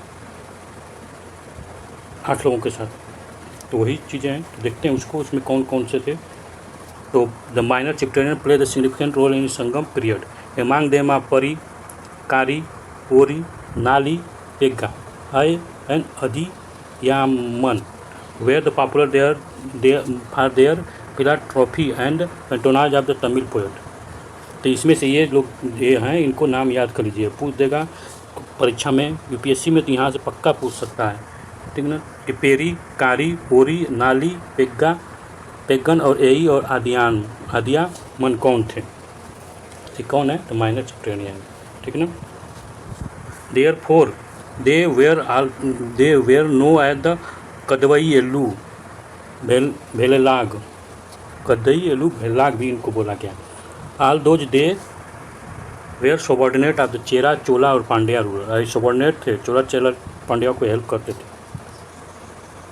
दे were powerful and popularly in the respective region, और अपने अपने रीजन में बहुत पावरफुल थे और अपने रीजन में बहुत रिस्पेक्टेड थे, पॉपुलर थे, ठीक है ना, बहुत ही पॉपुलर थे। तो इनका नाम आपको याद होना। अब आ गया हम लोग का पॉलिटी, संगम पॉलिटी कैसी थी, पॉलिटी, इकोनॉमी और सोसाइटी, 3 टॉपिक बचा। तीनों टॉपिक पर यही टॉपिक और मेन है। ये सब तो इन्फॉर्मेशन अभी, तो ये यहाँ से अब ये असली इन्फॉर्मेशन ये निकलता है, यहाँ से ज़्यादातर क्वेश्चन बनते हैं हमेशा। तो पॉलिटी में अगर देखते हैं तो संगम पॉलिटी के टाइम का हमें बात करें तो यहाँ पर हेराडिटरी मोनार्की था। मोनार्की बाद form the government during the Sangam period. यहाँ पर मोनार्की फार्म गवर्नमेंट था, ठीक। तो यहाँ पर याद होना चाहिए, हेराडिटरी था, मतलब कि परिवार का ही आदमी राजा बनता था। The king had also take the advise. यहाँ पर किंग जो है एडवाइज लेता था, is minister, court poet and imperial court at Avai. तो यहाँ पर किंग जो है कोर्ट पोएट से, इम्पीरियल कोर्ट से या एवाई, इम्पीरियल कोर्ट को एवाई बोला गया, तो इस सबसे भी एडवाइज लेता था। हमेशा आप देखेंगे तो अब मौर्यन काल में भी पढ़ा गया तो यही चीज़ मिला था, वहाँ भी राजा तो एडवाइज लेता था। चेरा किंग एज्यूम टाइटल लाइक वर्मबन, यवन, यनावन, कुत्तवन, सेना कुत्तवन का था ना उसका, इरू, पोराई, बिलावर। चोला किंग लाइक सेनी, बिलावन, कीली देखिए आपका मिलेंगे, ये क्या बोलते हैं, ये आपका वो भी है, माइनर चिप्टरियन भी है। पांड्या किंग थनेवर मिनावर, ये सब इनके टाइटल एज्यूम करते थे। तो याद होना चाहिए कि मिनावर क्या था, तो टाइटल था, ठीक। पांड्या किंग का थेनेवर क्या था, तो टाइटल था पांड्यन किंग का। तो ये बहुत इंपॉर्टेंट है, ये पूछ सकता है, ठीक है। तो ये टाइटल आपको याद होना चाहिए कि पूछ देगा तो फिर वहाँ पर एग्जाम में गरबा होने लगेगा। गरबा करने से बढ़िया है कि यहाँ पर आप 3-4 वर्ड है आप याद कर लीजिए। Each of the Sangam dynasty है द रॉयल एम्बेलम, तो यहाँ पर रॉयल प्रतीक भी रखते थे। कर फॉर द पांड्या, पांड्या का क्या था, फसल थी। टाइगर फॉर द चोला, बो फॉर द चेरा, ये कार्प बोला गया, यहाँ पर फिश भी है, ठीक ना, पांड्या का फिश भी है, ठीक। टाइगर चेरा, चोला के लिए धनुष एवं चेरा के लिए। The imperial court are Vayu was attended by the number of the chief and official. The king was assisted by the larger body of official who were divided into 5 council. 5 council में divide होते थे, ठीक। They were minister, minister क्या बोला गया, amateur, क्या बोला गया, अमेचर, क्या बोला गया, अमेचर, मिनिस्टर को अमेचर बोला गया, तो ये याद रहे, ठीक। प्रीस्ट को थनार, मिलिट्री कमांडर को सेनापति, मिलिट्री कमांडर तो ये तो आसान है, सेनापति। इवोन को थुथार, क्या, थुथार। स्पाई को ओरार, ये बहुत इम्पॉर्टेंट है, ठीक। ये जब कीवर्ड जो है ये पूछ देता है परीक्षा में, IAS BCS में, तो UPSC में तो धड़ाधड़ पूछता है, ठीक। तो आपको याद है। The military administration was also efficiently organised with the Sangam age. Each ruler had the regulate army and their respective Kodimaram. टुटेलरी tree है, एक प्रकार का ट्री है, ठीक ना, कोडी मरन। ये आपका याद होना चाहिए आपको। रेगुलर आर्मी हमेशा रखते थे, ठीक। ऐसा नहीं कि बिना रेगुलर आर्मी के ये लोग काम करते थे, तो ये आपको मालूम होना चाहिए। Land revenue are the chief source of the state income. Custom duty also impose on the foreign trade को कस्टम ड्यूटी लगता था। Pattinappalai refer to the custom officer, Pattinappalai आपको याद होना चाहिए, कस्टम ऑफिसर था। Employ the sea port of Puhar को employ. Booty capture in the war also the major income of the royal treasury. Royal जो है जो राजा रॉयल ट्रेजेडी में क्या क्या होता था, रॉयल ट्रेजेडी में पैसा कहाँ से आता था, तो वो chief source land revenue main था। लैंड रेवेन्यू हर राजा के लिए आपको मिलेगा, वहीं से ये लोग करेंगे, नहीं तो फिर प्रॉब्लम हो जाएगी। लैंड रेवेन्यू मेन सोर्स है, ठीक ना। अब पत्ती न पलई को आपको याद कर लीजिए। आप पत्ती न पलई आपको याद होना चाहिए कि कस्टम ऑफिसर था। अब दे देगा इस पत्ती न पलई क्या है, किससे रिलेटेड है, दे देगा कस्टम ऑफिसर, तो आपको मालूम होना चाहिए कस्टम ऑफिसर, ठीक ना। रोड हाईवे वेल मेंटेनेंस, यहाँ पर रोड हाईवे सब कुछ वेल मेंटेनेंस था। और यहाँ पर गार्ड नाइट में, सोचिए रात के टाइम में गार्ड होता था कि ताकि कोई किसी प्रकार को लूट ना होके, स्मगलिंग ना होके। अब सोसाइटी की बात करते हैं। सोसाइटी में आप देखिए तो इसमें तोल्काप्पियम जो बुक है टोल्काप्पियर के द्वारा लिखी गई है, तो इसमें रेफ़र किया गया कि तो जो सोसाइटी में जो लैंड है, लैंड को 5 फोल्ड में डिवाइड किया गया है, 5 डिवीज़न। पहला कुरिंजी हिल, यानी कुरिंजी किसको बोला गया, जो पहाड़ी एरिया पर है। मुलाई पास्टोरल, मतलब कि जहाँ जानवरों के रहने के लिए, जैसे आज भी अगर गाँव में देखेंगे तो जानवरों को चारागाह छोड़ा जाता है ज़मीन, तो वही तरह से चारागाह मुलाई। मारूदम एग्रीकल्चर, जहाँ खेती होती थी मारूदम बोला गया। नेयदाल कोस्टल एरिया को नेयदाल। पलाई को डिजास्टर, ठीक। तो आपको याद होना चाहिए कि कुरिंजी क्या था हिली एरिया, ठीक। ये आपको याद होना चाहिए। पलाई डिजास्टर, पलाई डिजर्ट के लिए, रेगिस्तान के लिए। The people live in the 5 division had their respect chief occupation as well as god worship. अब ये जिस इन 5 एरिया में जो पीपल रहते थे वो अपना अलग अलग चीफ उनका मेन ऑक्यूपेशन और अलग अलग गॉड भी थे जिसका वर्शिप करते थे। तो कुरिंजी कहाँ रहते थे, तो कुरिंजी जो है आपका ये पहाड़ी एरिया था। पहाड़ी एरिया में आप सोचिए कि यहाँ पर चीफ जो मेन गार्ड था वो मुर्गन मतलब कार्तिक के भगवान को मुर्गन बोला गया है, ठीक। ये शंकर भगवान के पुत्र हैं। चीफ ऑक्यूपेशन इनका अब क्या रहेगा, सोचिए पहाड़ी एरिया में क्या होगा, जंगल होगा, थोड़ा बहुत वहाँ पर क्या होगा, हंटिंग होगा और हनी का कलेक्शन करते हैं। मुलई क्या है, तो मुलई एक पोस्टोरल, यहाँ पर खेती होती है, ठीक। खेती चीफ ऑक्यूपेशन का कैटल या रिंग, यहाँ पर पोस्टोरल मतलब कि यहाँ खेती नहीं, जानवरों से रिलेटेड, ठीक, जानवर से रिलेटेड इनका क्या होगा, मेन दैत्य मयोन था। मयोन किसको बोला गया, तो विष्णु भगवान को बोला गया। तो चीफ ऑक्यूपेशन क्या था, तो cattle rearing, deal with the dairy production से काम करते थे लोग। ठीक, मरुदम क्या था, तो मरु किसको बोला गया, मरुदम। ठीक है, मरुदम क्या है, तो मरुदम एक तरह का एग्रीकल्चर वाला है। ठीक, मरु माने घास भी होती है, मरु मतलब घास को कहते हैं, तो ग्रास को मरु बोलते हैं। ठीक, तो मरु यहाँ से याद कर लीजिए, घास। मरुदम क्या था, तो इसके लिए एग्रीकल्चर के लिए बारिश चाहिए, तो बारिश का पूजा किसके होता था, तो इंद्र के लिए। इनका चीफ ऑक्यूपेशन एग्रीकल्चर। ठीक, नैदाल क्या था, तो ये नैदाल आप कोस्टल एरिया है। ठीक, कोस्टल एरिया में पानी बहुत ज़्यादा होता है, पानी होता है, तो वरुण समुंदर, वरुण ठीक ना, वरुण इनके मेन गॉड थे। चीफ ऑक्यूपेशन क्या था, तो फिशिंग करना और साल्ट मैन्युफैक्चर। ठीक है ना, जैसा एरिया है वहाँ पर उसी एक्टिविटी है। पलाई क्या है, तो यहाँ पर डिजर्ट है। डिजर्ट में कौन रहेगा, कौन सा भगवान है, तो कोरावी भगवान के लोग पूजा करते थे। चीफ ऑक्यूपेशन रॉबरी, ये लोग लूटपाट करते थे। आपको रेगिस्तान में क्या होगा, तो लूटेपाट करेंगे ना। ठीक, अब तोलकपिया के द्वारा लिखी गई किताब है। आल्सो रेफर टू 4 कास्ट है, यहाँ पर 4 कास्ट की बात की गई है। पहले नेमली अरासर, अंथानर, वेनिगार, वेल्लार। कितना, 4 गो। ठीक ना, आपको ये याद होना चाहिए। अरासर क्या था, जैसे हम लोग ऋग्वैदिक पीरियड में जो जैसे था उसी तरह से वहाँ पर भी था। ठीक ना, ये आपको मालूम होना चाहिए।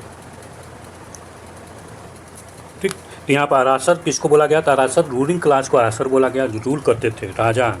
ठीक, Anthanar play the significant role in the Sangam polity and religion. एक तरह से कहा जाए तो एक तरह से ब्राह्मण वाले एरिया में ये लोग थे। ठीक, क्षत्रिय वैश्य शूद्र जिस तरह से था उसी तरह से यहाँ पर जैसे क्षत्रिय ब्राह्मण, क्षत्रिय वैश्य शूद्र ये था ना, उसी तरह से। तो ये क्षत्रिय का रूलिंग क्लास थे, तो इनको असरार। ठीक, उसी बेस पर। अथनार क्या, तो उसी तरह से हम कह सकते हैं कि ब्राह्मण वाले एरिया जगह पर थे। ठीक, पॉलिटी और रिलीजियस का काम देखते थे। वेनिगार तो वैश्य वाले रीजन पर, जैसे ट्रेड और कॉमर्स का काम। वेलनार एग्रीकल्चर यानी शूद्र जो थे, जैसे वहाँ पर दास का काम, खेती करना, ये सब उसी तरह से यहाँ पर वेलनार का एग्रीकल्चर का काम। अदर ट्राइबल ग्रुप यहाँ पर थे, like Parathavar, Panar, Eyinar, Kadambar, Maravar, Pulaiyar, were also found in Sangam society. Ancient primitive tribe like the Todas, Irulas, Nagas, Vedar live in this period. तो ये सबका पूछ देगा कि क्या थे, ट्राइबल थे कि क्या थे। ठीक, तो आपको याद होना चाहिए। ठीक है ना, ये कदम्बर जो है ये ही एक ट्राइब है जो कि आएगा और डायनेस्टी बनाएगा। ठीक है ना, कदम्बर डायनेस्टी आएगी। ठीक, वनवासी इनका कर्नाटक एरिया में रूल करेंगे, आगे आप पढ़ेंगे। ठीक ना, रिलीजन में देखते हैं। रिलीजन में आप देखिए, रिलीजन में क्या होगा, ये रिलीजन से होगा, धर्म से भगवान की पूजा करना, ये सब के बारे में इसमें होगा। ठीक ना, कैसा उनका, तो the prime deity of the Sangam period are the Sivan यार मुरुगन मतलब कार्तिक भगवान, who is hailed as the Tamil god, उनको तमिल गॉड बोला जाता था। दे वर्शिप द मोर्सिंग having the ancient origin of the festival origin to god Murugan was mention in Sangam literature में mention किया गया। तो ये मुरुगन भगवान की पूजा करते थे। ठीक ना, यही मेन उनके दैती थे, गॉड थे। ही वाज हॉनर विथ 6 एडॉब known the Arupadai Veedu other god worship during the Sangam period were, और भी गॉड थे। मयोन विष्णु। सोचिए मयोन कौन करते थे पूजा, मयोन की पूजा कौन करते थे बताइए। अभी ऊपर पढ़े हैं, नहीं मालूम चल रहा है। बताइए क्या फ़ायदा, बताने के बाद भी आप लोग को नहीं आ रहा है कि मयोन भगवान विष्णु की पूजा करने वाले कौन थे। यही मरु कौन थे, मुल्लई कौन थे, जो पस्टोल जानवरों को रखते थे। ठीक ना, कौन, मुल्लई विष्णु का, मयोन का, मो से मयोन, मो से मुल्लई। वेदान वेदांत इंद्र भगवान को बोला गया है। तो वेदांत किसका करते थे? जो एग्रीकल्चर का, मरुदम, ठीक। वरुणा, वरुणा कौन? जो कोस्टल एरिया में रहते थे, ठीक। वरुणा कोस्टल एरिया में, कोस्टल एरिया में कौन रहते थे? तो कोस्टल एरिया में कौन रहते थे? तो नैदाल रहते थे, ठीक ना, आपको याद होना चाहिए। कोरवावी, कोरवावी किस भगवान की पूजा करने वाले कौन थे? जो डिजर्ट में रहते थे, जिनको क्या बोला गया है? पलनई। ऊपर देख लेते हैं। देखिए पलन, ठीक। कोरवी, ऑक्यूपेशन रॉबरी, ठीक। तो ये भी भगवान थे। The hero stone was erected in the memory of the brave Risho by the warrior in the battle. Many hero stones with legendary inscription and were found in different part of Tamil Nadu. This kind of worship said had the great anti-Q, ठीक ना। अब position का, woman position, आप woman का देखते हैं। Position क्या था वुमन का? कैसा पोजीशन था उस समय का? वुमन का पोजीशन देखते हैं, क्योंकि अगर लेटर वैदिक पीरियड देखें तो वुमन का पोजीशन बहुत डिक्लाइन रहता है। तो वहाँ पर क्या था ये देखते हैं। There is plenty information of Sangam literature to trace the position of woman doing the Sangam age. तो हमें जितने भी इन्फॉर्मेशन मिलते हैं सब संगम लिटरेचर से मिल रहे हैं। वुमन पोएट लाइक अवय यार, ये याद होना चाहिए, ये वुमन पोएट थी, ठीक। Avvaiyar, Nachchellaiyar and Kakkai Padiniyar flourish in this period contribute Tamil literature. सोचिए 3 वुमन का नाम आया उस समय, ये लोग समझ रहे हैं उस समय वुमन। सोचिए लेटर वैदिक पीरियड वुमन का बहुत सारा प्रॉब्लम है, लेकिन साउथ इंडिया में देखते हैं तो इनको सोचिए कितना हाई पोजीशन पर था। The courage of the woman also appreciate in the many poem. बहुत सारे पोएम में इनका करेज बहुत सारा अप्रिशिएट किया गया है इनका। Karpu or chaste life was consider the highest virtue of woman. Love marriage was common practice. सोचिए लव मैरिज हो रहा है। Woman were also choose their life partner चुनने को स्वयंवर हो रहा है भैया, चुनो। How we but life of widow was miserable मतलब कि दुख की बात थी। यहाँ पर भी विडो की लाइफ बहुत दुख का। The sati practice of the sati also prevalent in the higher state of society. सोचिए संगम पीरियड में ही आ गई थी सती प्रथा, वो भी हाई सोसाइटी में, हाई कास्ट में। The class of dancer was patronise by the king and noble. Dancer भी होते थे, नाचते थे। फाइन आर्ट कैसा था? Fine art, poetry, music, dance were popular among the people of the Sangam age. तो सोचिए जब राजा रहेगा तो डांस होगा, मुजरा होगा तो डांस होगा, म्यूजिक होगा। आप राइटर लिखेंगे पोएट, ठीक ना। liberal donation were given to poet by the king, chieftain and the noble. The royal court were crowned with the singing barders called the pannar and biraliar. They were expert in the folk song and folk dancer. The art of music and dancing were highly developed. The variety of the yaj and drum are refer to the Sangam literature. सोचिए ये आपका variety. Dancing was perform by the Kanigai के द्वारा dancing performance किया जाता था, कनिगैयार के द्वारा। Koothu was the most popular entertainment of people. Koothu जो मोस्ट पॉपुलर एंटरटेनमेंट था उस समय के, ठीक ना। तो आपको ये मालूम होना चाहिए। सोचिए उस समय याज और ड्रम 2 को इंस्ट्रूमेंट थे, इसको याद रख लीजिए, नहीं तो फिर परीक्षा में आएगा। और फिर चलिए economy of the Sangam age. Economy क्या? यहाँ पर राइटर बोल रहा है agriculture was the chief occupation. Agriculture of the chief occupation. Rice was the common crop. Ragi, sugar cane, cotton, pepper, ginger, turmeric, cinnamon and variety of fruit were other crop. Jack fruit and pepper were famous in the Chera country. Chera country में फेमस था क्या? Jack fruit और pepper. Paddy was chief crop in the चोला और पांड्या में paddy, धान की खेती ज़्यादा होती है। हैंडीक्राफ्ट और Sangam period were popular. They were include the weaving, metal work and carpentry, sea building and making of ornament use. The bead, stone, ivory का यूज करके ये लोग करते थे यूज, ठीक ना, अपना सिलाई बुनाई मेटल वर्क भी करते थे, लकड़ी का काम भी करता था। यहाँ पर शिप सोचिए जहाज बनाई जा रही थी। There was great demand of the their product, यहाँ पर बहुत सारे डिमांड का प्रोडक्ट था। इंटरनली और एक्सटर्नली ट्रेड भी होता था संगम पीरियड में। Spin and weaver of the weaving of the cotton and silk cloth attend high quality. अब सोचिए सिल्क जो है, सिल्क का वो हब बोला जाता है, आज भी है, ठीक ना, कॉटन और सिल्क। तो वहाँ पर सिल्क का हब आप भी है, सिल्क वहाँ पर पैदा होता है आज भी कर्नाटक में। सिल्क सिटी बोला जाता है बेंगलुरु को, ठीक। High quality. The poem mention the cotton cloth thin as the cloud of the steam, those as of the snake, there were great demand of the western world. Western world में cotton का बहुत ज़्यादा demand था। और यहाँ पर क्या होता था, उरायूर चोला का एक कैपिटल है, ठीक ना। Both internal and foreign trade were organise and briskly carries on the Sangam age. सोचिए ट्रेड और यहाँ पर दोनों तरह का होता है, एक्सपोर्ट इम्पोर्ट और एक्सपोर्ट दोनों होता था। Sangam literature, Greek and Roman accountant and archaeological evidence provide detail information about this subject. सोचिए यहाँ पर केवल संगम लिटरेचर से ही नहीं, हमें ग्रीक और रोमन से भी मिला है। Merchant carry the good on the cart, merchant पहले गुड कैरी करता था कार्ट पर, फिर on the animal back from the palace to palace, animal के द्वारा वहाँ पर इधर उधर बांटा जाता था, एक जगह दूसरी जगह जाता था। Internal trade ward mostly based on the butter system, butter system है, सामान के बदले सामान, यानी सिक्का का भी पैसा का खोज नहीं हुआ। External trade ward carry between the south India and Greek kingdom. तब ग्रीक से होगा तो यहाँ से सोचिए कि पैसा का होगा। After the residency of the Roman empire, the Roman trade assume the important, Roman trade का एज्यूम इम्पोर्टेंट होता है, वही रोमन का क्या हमको कॉइन मिलेगा, ठीक ना।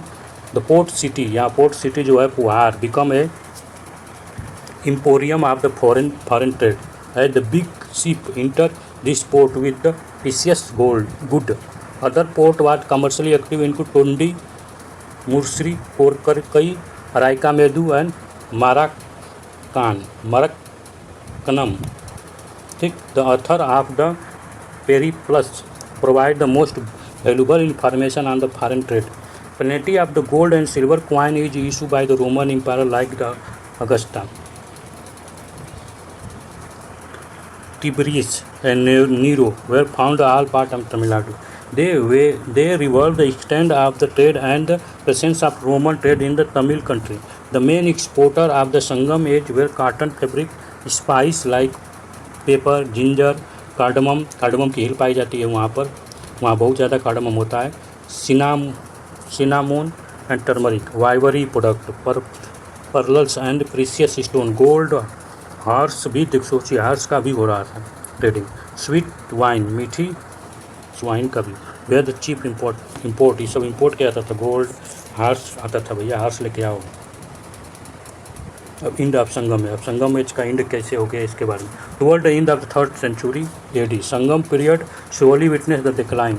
Kalabara occupied the Tamil country for about 2.5 century. While we have the little information about the Kalabara rural, Jainism and Buddhism become the prominent during this period.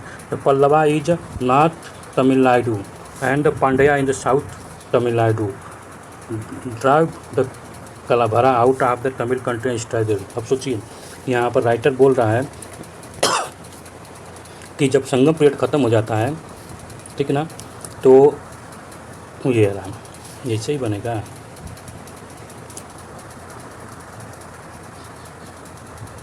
ठीक, तो ये रहा। तो यहाँ पर जो पंड्या, चोला, चेरा थे, अभी जब डिक्लाइन हो जाते हैं तो इनको कलाभरा पूरा ऑक्यूपाई कर लेता है। अब वहाँ के बाद आते हैं यहाँ पल्लवा, फिर आते हैं कौन, पल्लवा, ये वाला रीजन में पल्लवा इनको कैप्चर करते हैं। फिर पांड्या जो डिक्लाइन चले गए थे, डिक्लाइन फेस में, ठीक ना, तो पांड्या फिर आते हैं और इनको कैप्चर करते हैं, ठीक। तो ये वाला रीजन आपको मालूम होती है, यहाँ से कलाभरा ख़त्म हो जाते हैं। और देखा जाए तो इस वाला रीजन में सातवाहना होते हैं, सातवाहना, ठीक। इस वाला रीजन में आपका कौन, वही बताए थे, वनवासी यहाँ पर आते हैं, उनकी राजधानी है कलाभरा। कलाभरा तो ये थे कलाभरा, तब यहाँ पर हो जाते हैं, ठीक ना, ठीक। तो आप ये आपका चैप्टर ख़त्म हुआ। जो इसमें थोड़ा सा प्रैक्टिस क्वेश्चन जो था उसको देख लेते हैं। प्रैक्टिस क्वेश्चन में पहला क्वेश्चन है पत्नी cult in the Tamil Nadu was introduced by. Tamil Nadu में पत्नी कल्ट हम लोग पढ़े हैं, तो कौन उसका भाई था, किसका भाई? चलपातिक्रम के राइटर जो थे इलिंगो अडिगल, उनका भाई उन्होंने किया था। कौन? चेरा डायनेस्टी का। चेरा डायनेस्टी कौन? तो जिसके नाम में चेरा हो, चेरा इसके नाम में है नहीं है, इसके नाम में नहीं है। इलिंगो इडिगल जो उनके भाई, इनका भाई कौन? चेरा सेनगुत्वान। चेरा सेनगुत्वान ने पत्नी कल्ट किया। पत्नी कल्ट किसके? तो कनगी के याद में, ठीक है ना। कनगी को पूरा तमिलनाडु की वाइफ बोलते थे। नेक्स्ट, तो पंड्या रूरल संगम में decline due to innovation of. किसके कारण पंड्या खत्म हुआ? पंड्या रूरल, तो कलभरा के कारण, ठीक। अब next, battle of Banni who own. तो बैटल ऑफ बन्नी कौन किया था? तो आप याद होना चाहिए। तो यहाँ पर चोला थे, यहाँ चेरा, यहाँ पांड्या, ठीक। तो ये दोनों से लड़ जाता है, ठीक ना, दोनों को हरा जाता है, तो मतलब कि चोला इसको जीत जाते हैं। Early Tamil grammar work. तो अर्ली तमिल ग्रामर की कौन सा सबसे पहली किताब लिखी गई थी? कौन सी लिखी गई थी, कब लिखी गई थी? तो सेकेंड संगम एज में, संगम जब हुआ था। सेकेंड संगम कहाँ हुआ था? तो कपड़ापुरम। तो वहाँ पर एक किताब, बहुत सारी किताब लिखी गई थी, लेकिन एक बुक वहाँ पर बच जाती। कौन सा बुक बचती है? तो उसी को हम बोले गए अर्ली। उसमें सोसाइटी और इकोनॉमी दोनों का हमें समाज उसमें इंफॉर्मेशन मिलता है संगम एज का। तो उस बुक का नाम क्या है? तो उस बुक का नाम है तोल्काप्पियम, जिसको तोल्काप्पियर ने लिखा था। क्या है? तोल्काप्पियम, YAM, इसको लिखा था तोल्काप्पियर, ठीक। Next question, two Tamil epic Sangam period are. कौन सा दो Tamil epic two Tamil epic of the Sangam period? दो को कौन है तमिल इपिक का? शिल्पातिक्रम है और एक को कौन है बताइए? एक को इपिक कौन है? शिल्पातिक्रम तो मालूम हो गया, एक मणि मेघलई। शिल्पातिक्रम के बाद शिल्पादिकरम, और इसी की कहानी यानी कोलन और माधवी से जो बच्चा निकलती, बच्चा बन जन्म देती है, मणि मेघलई उसी पर लिखी गई है। इसका नाम है मणि मेघलई, ठीक। ये दोनों बुक का है, इपिक बुक है। मैचिंग करना है। थनेवार सेनी इनियार। तो इसको मैं कहूँगा कि ये सब कौन है? ये कुछ इसमें ट्राइबल है, कुछ क्या बोलते हैं माइनर चिफिस्ट्रियन है, ठीक है ना। तो आपको ये बताना है, आप कमेंट करके हमको बताइए इसमें से कौन सा कौन है, ठीक। कौन किससे मिलेगा, 1 2 से मिलेगा, 2 3 से मिलेगा, कमेंट करके बताइए, आप पर छोड़ता हूँ, ठीक। Next question, find out the correct statement. 1 statement alone is right. एक इसमें से सही है। Coin issue by Asian Chinese king are found in several part. तो गलत। Cotton textile constitute in chief important of Roman export to Roman, correct। Horse and wine the chief export, नहीं, ये क्या होता था? इंपोर्ट होता था। Madurai was the port city of Sangam period, correct. Madurai नहीं, मदुरई नहीं है। मदुरई क्या है? कैपिटल है, पोर्ट सिटी नहीं है। अब यहाँ पर कौन सा ट्रू और फॉल्स बता? Arikamedu was sea port during the Sangam, correct. Lord Murugan was the primary director Sangam, correct. Uraiyur was the famous for the pearl, correct. Singing bird of the Sangam was called the Irular, birds are called the Irular, गलत।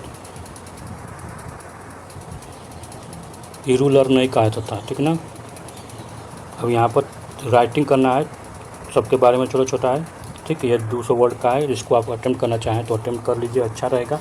और एक और information करता हूँ कि अगली बार मिलेंगे तो गुप्ता एम्पायर को हम लोग कंप्लीट करेंगे, ठीक ना। 9 चैप्टर नेक्स्ट लेक्चर में हम लोग मिलेंगे, ठीक। तो ये हमारा संगम पीरियड कंप्लीट हो गया पूरा बेकायदे। इसमें से कुछ भी ऐसा नहीं है जो छूटा गया है, और ये पूरा संगम कंप्लीट हो गया।